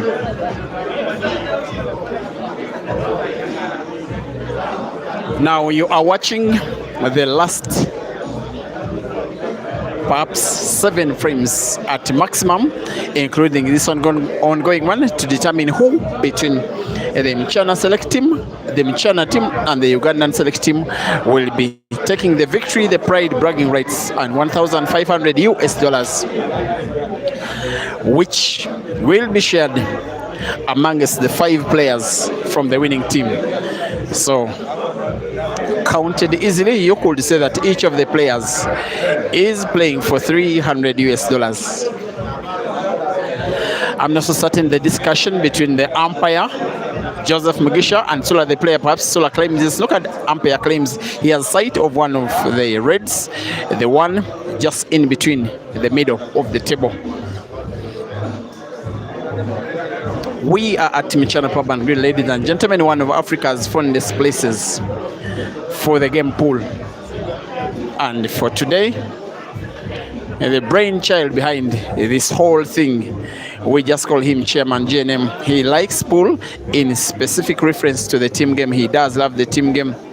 Sometimes he has accompanied his teams for major African competitions. For instance, though he's a very busy gentleman, he was part of the Kenyan team that represented at the Ultimate Pool Championships in South Africa and was with the boys and girls for all of the competition. I remember that during the nights when the games were over, he could just organize a big nyama choma party, nyama, just roasting meat and all sorts of food, and that was for all of the teams, all of the players, whoever cared to eat.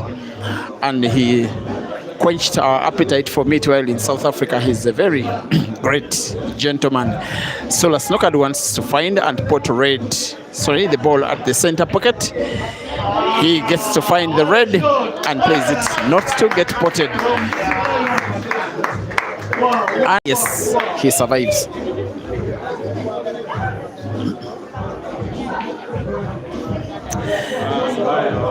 Mario Tizia saying that I bench Sula. I am not the team manager for the Ugandan team. I am the media man. Secondly, they have one substitute who was not lined up to play, so I think it will be the 5 to play the match to completion.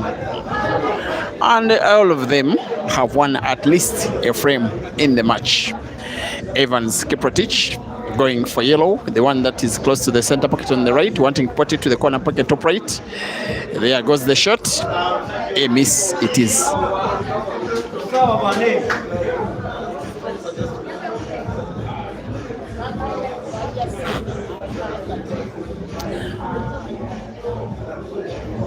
You are watching a match of an international connotation between the MCHANA select team and a select team of players from Uganda. Both teams are composed of players that normally make part of their respective national teams. That is why it is in some kind of the last time that the Kenya national team beat the Ugandans in an international or competitive friendly match was as way back as 2012 in Kampala. Coming to 14 years, and it could count more depending on the outcome of this match. Unless the Kenyans win 5 before the Ugandans can win 4 of the ongoing 8 matches, 8 frames, including the one that is happening between Sulamatov, the Ugandan, and Evans Kiprotich, the Kenyan. These 2 players do not belong whatsoever to the same group of experience. In fact, when Sula was a player, not just in his country but also continentally, I doubt that Evans had ever touched a cue stick in his life. He was that young boy going to school in Kitale in Western Kenya. It was not until 2025 that he relocated to Nairobi after being signed up by Team MCHANA. As for Sula, he had relocated from Kampala in Uganda to Nairobi in Kenya, where he is now resident.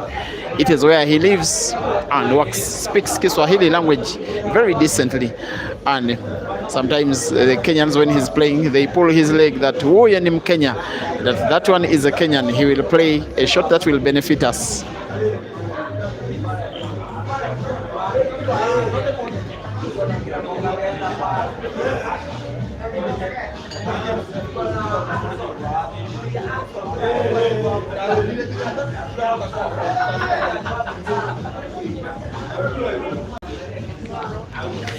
It is very difficult, whatever he's trying to do, because of the position of the black.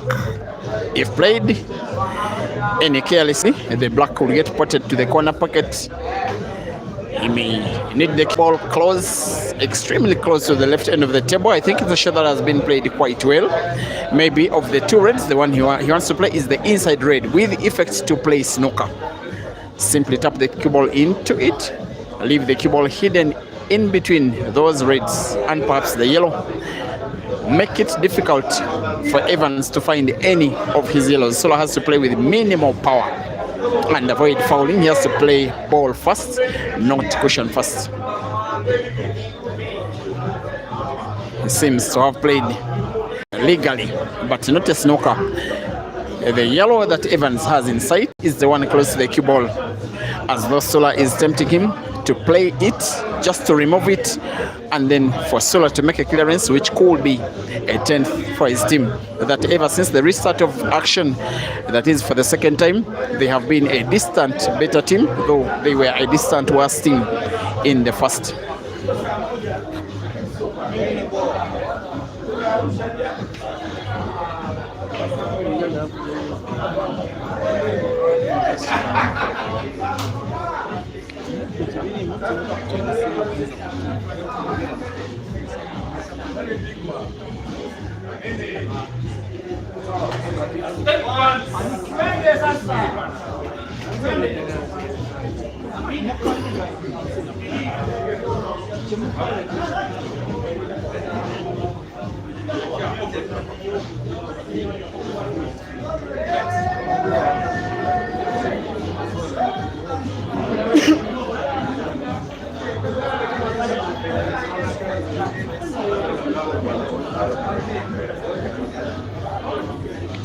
Tense time, tense frame in a tense match.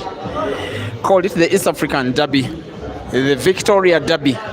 The 2 countries share that mighty Lake Victoria. The Busia Derby, they share different borders at Busia and Malaba and elsewhere. The Swahili Derby, both countries speak somewhat some Swahili. The Ugali Derby, both countries eat a lot of ugali. Call it pap, call it tishima, call it posho, call it saza, call it whatever.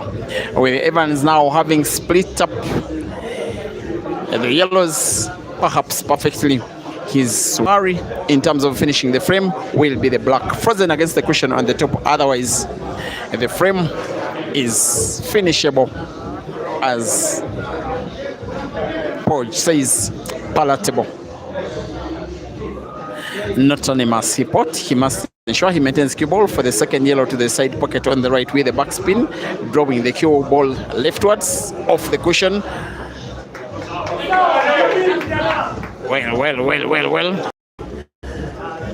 By going for the side pocket on the right, the cue ball naturally will be played to the extreme bottom of the table, perhaps playing it with power, and then move the cue ball after bouncing off the bottom cushion the entire length of the table upwards. Better still, instead play the yellow to the corner pocket bottom of the screen, where cue ball will be a little more natural for black.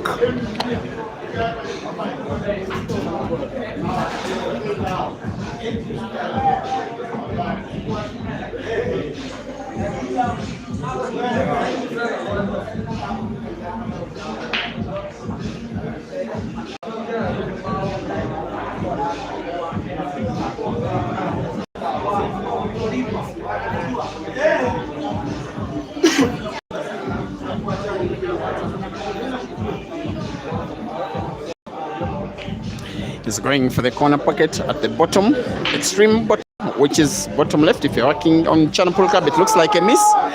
A miss it is, and the survival for Sola. At least he will have another chance to play. I don't know how big a chance it will be, but yes, a chance it is.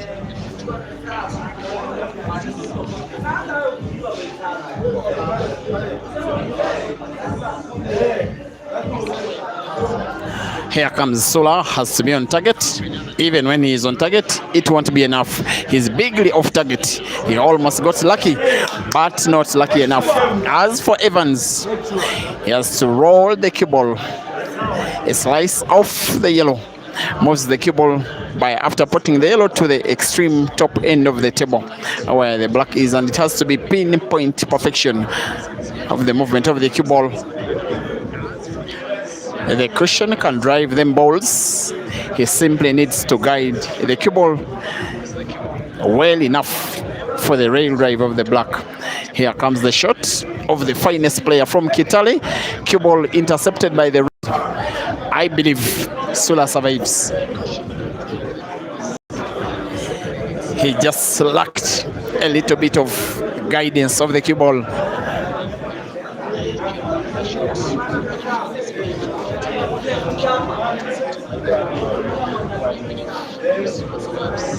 Where the network misbehaves, guys, please forgive me.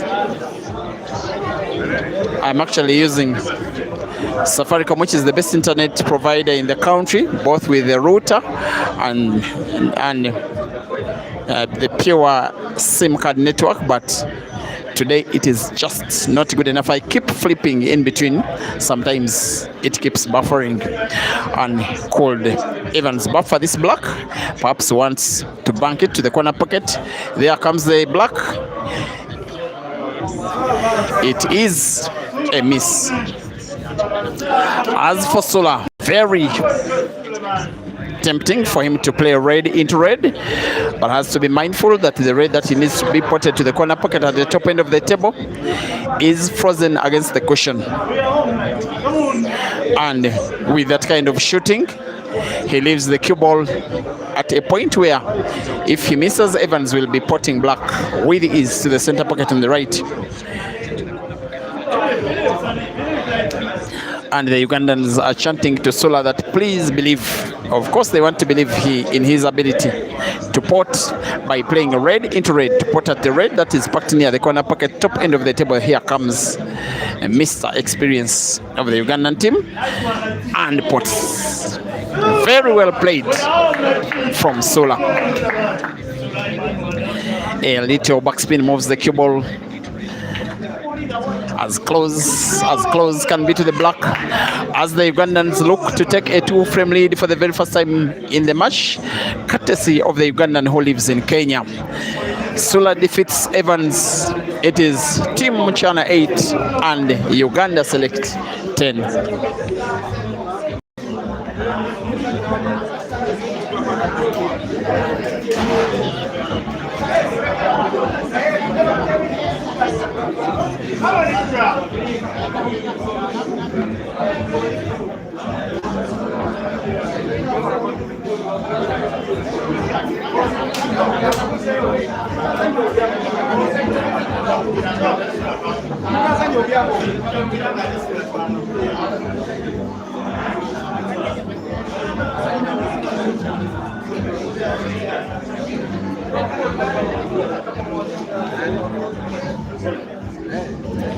Frame number 19 out of 25 is between Kenya's Kelvin Yegon and Uganda's Ibrahim Simba. These two had a money match about 5 days ago at this very venue.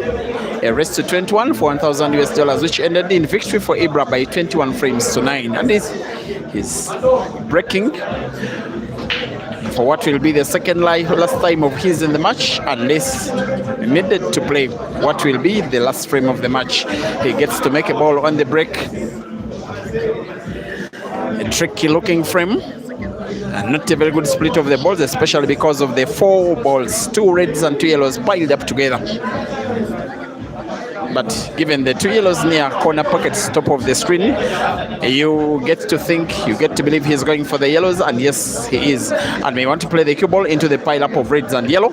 There comes the cue ball into the pile up, and is meaning business. The guy that has been carrying the Ugandan team for the most of the match, even in the first half when the Ugandans were simply losing, Ibra was winning his frames. He's the guy that has kept them into the match, to the effect that now they have a reason to believe that they are favorites for the victory and taking home over $1,500. Ibra going for clearance, going for visits, going for apple.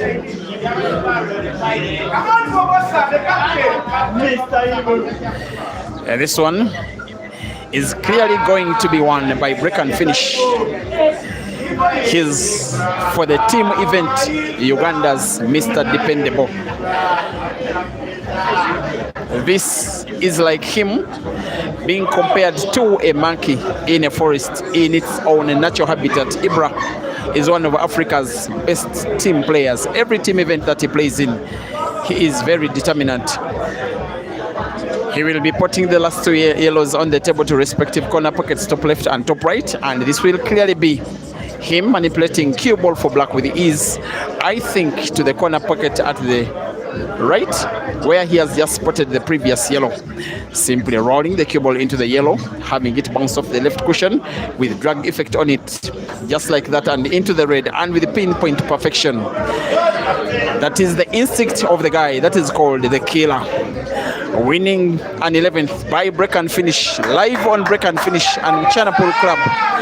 It is now Team MCHANA 8 and the Ugandan Select Team 11.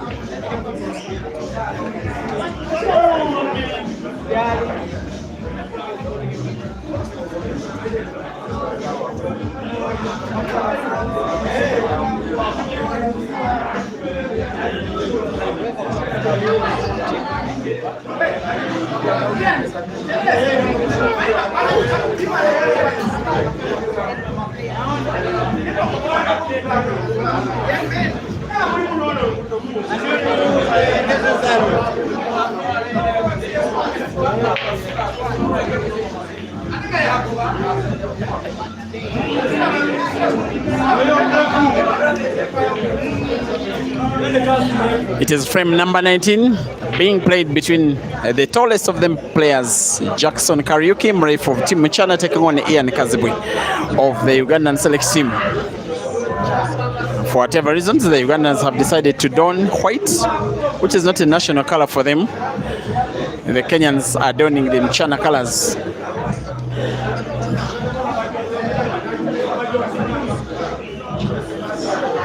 At one time, the MCHANA team led by 6 frames to 1. I can't believe it when I say that since then they have just won 2, while the Ugandans have won 10. That's why the Ugandans are big favorites for the victory, with them needing to win 2 of the remaining 6. It's perhaps 2 of the remaining 5, I think. And yet every Ugandan has a chance to play at least 1 more frame. They have too much quality, but it's not yet done. Of course,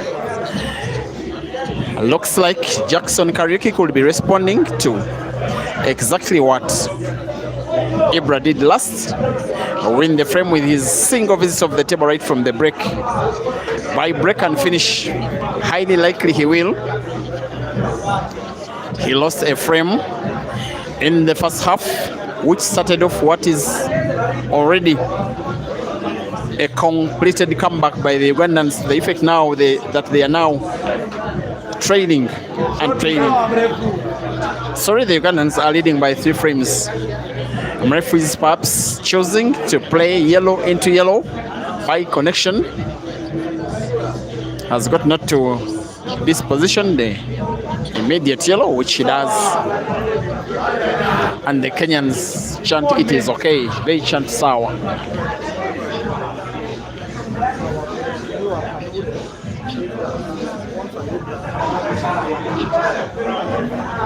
Like now.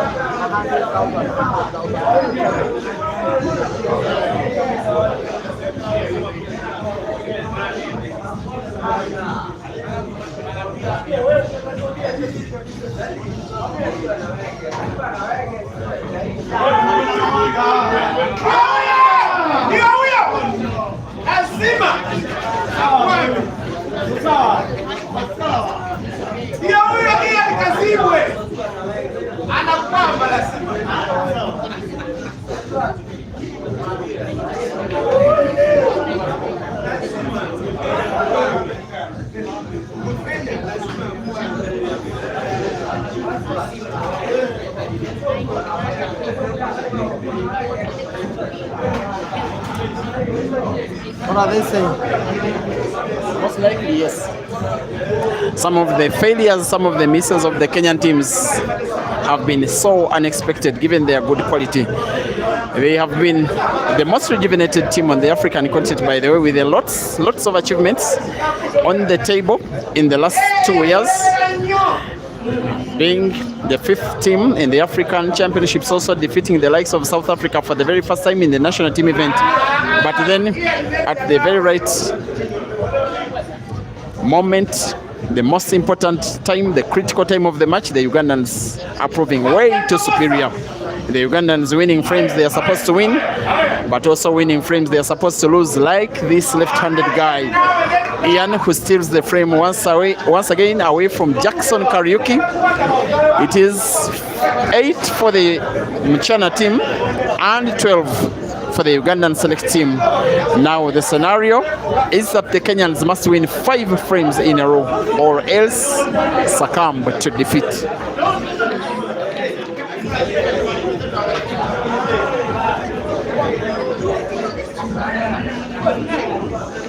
Now the crowd favorite is coming next. Sula Matov is taking on James Kimani. MCHANA has had their first substitute. They must win 5 frames in a row.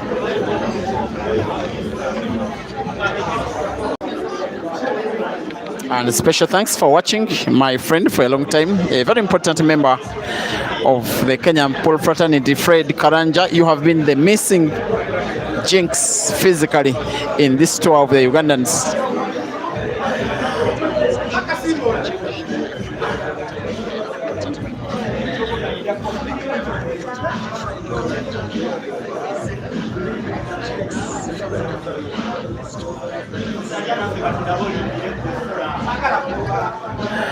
Sulak will be breaking for the very last time.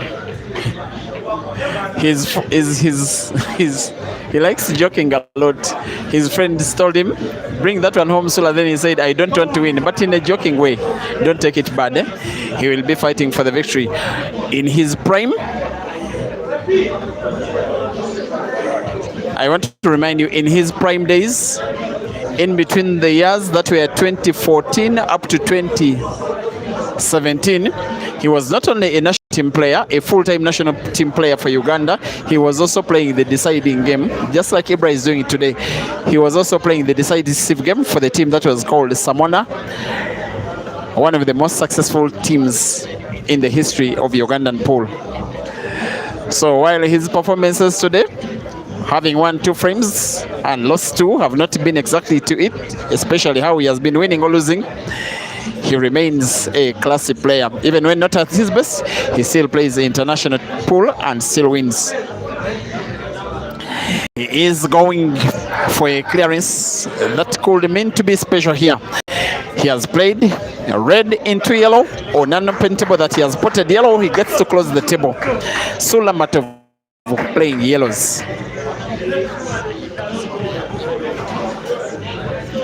We are at MCHANA Pub and Grill, opposite Prestige Plaza, alongside Ngong Road in Nairobi, the heart of the capital city of Kenya. Beautiful city with very developed infrastructure. Some places in Nairobi make you wonder whether you are indeed in Africa, just as you can wonder whether Sula is playing competitively. James Kimani will be having a chance to win a frame, which could be a first out of the 5 in a row that the Kenyans will want for the victory.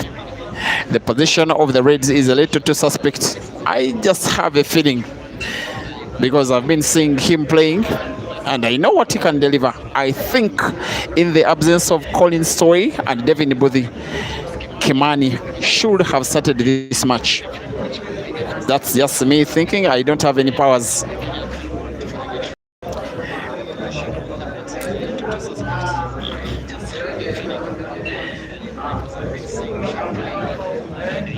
And the other players around that have not been utilized, it is Noah Etabo, we call him Flash Boy, and Maxi. For Maxi it's understandable, but given how Jackson Karaoke has been performing, I think Flash Boy could have had a run in this match and more playing time for James Kimani. He almost sunk the cue ball, Kimani.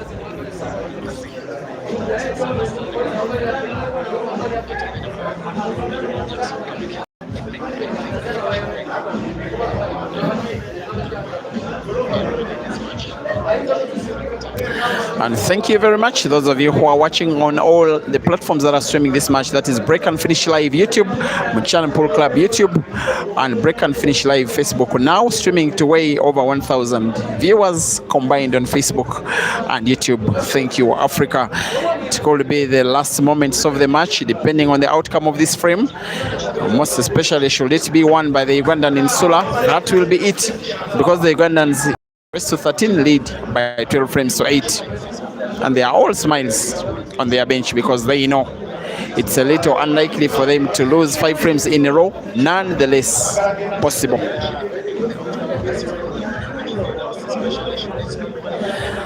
And yes, naming Kimani, he's actually Moses, not James. He plays for the MCHANA Gladiators team. He was part of the teams that represented MCHANA at the Keymasters International Carnivals in Dar es Salaam, and Arusha was also part of the team that represented at the African Pool Ultimate Pool Championships in South Africa last year, as well as the All Africa Pool Championships earlier in the same country this year.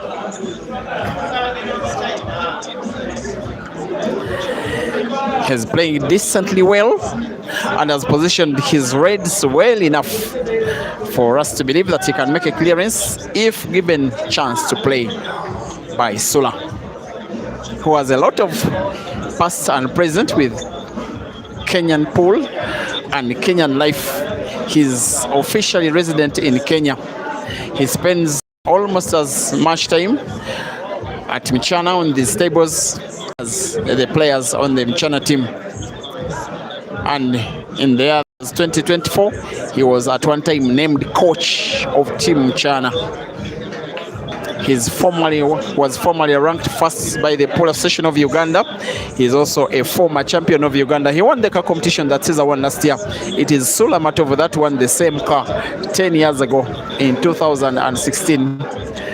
But of course, nature and responsibility drove him out of active participation. Now looking for money to take care of his family, most especially the kids that are Ayan and Ahian Matov.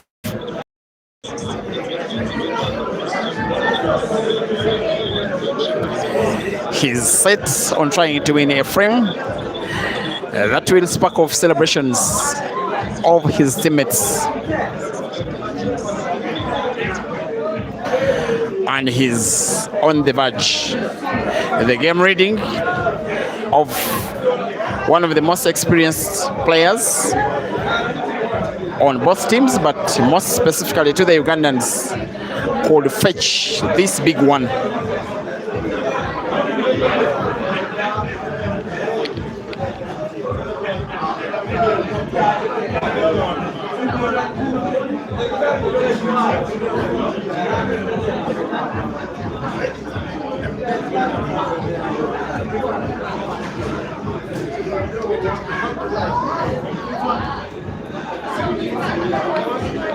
And if he brings it home now, you may contemplate between calling him the villain of the match to the hero of the match. The class of this legend of Ugandan pool is coming at the time when it is needed the most. He needs support, 2 yellows and then the black. Given his class, you would bet that he will.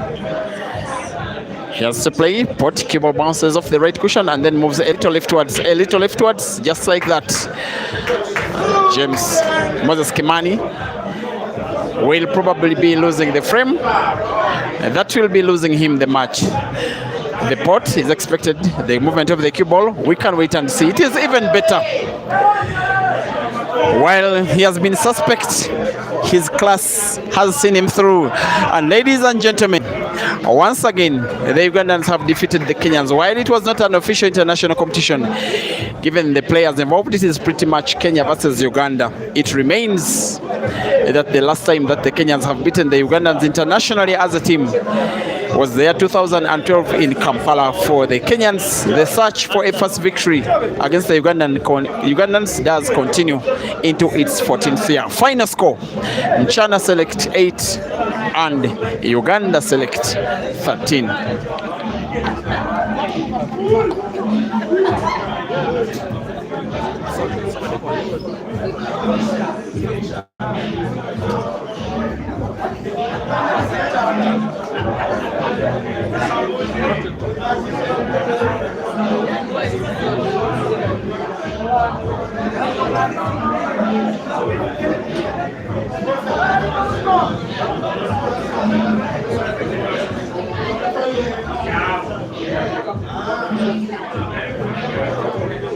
Video interview. No, just interview. Sula.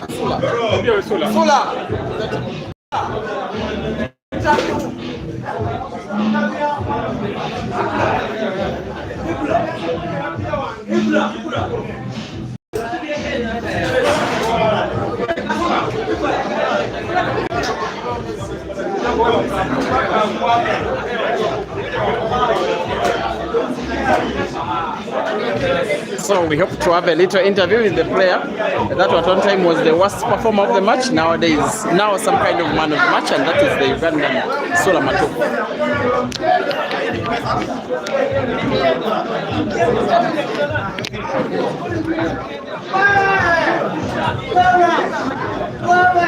Wow, I think it's over 13-8. That was a big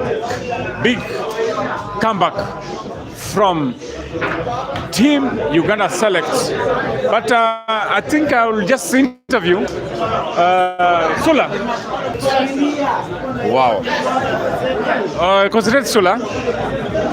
Congratulations. Thank you, sir. Did you expect, after going so much down in the beginning, did you expect to come back? Of course, that is obvious. Even I told my players, now they have won enough, let's get serious now.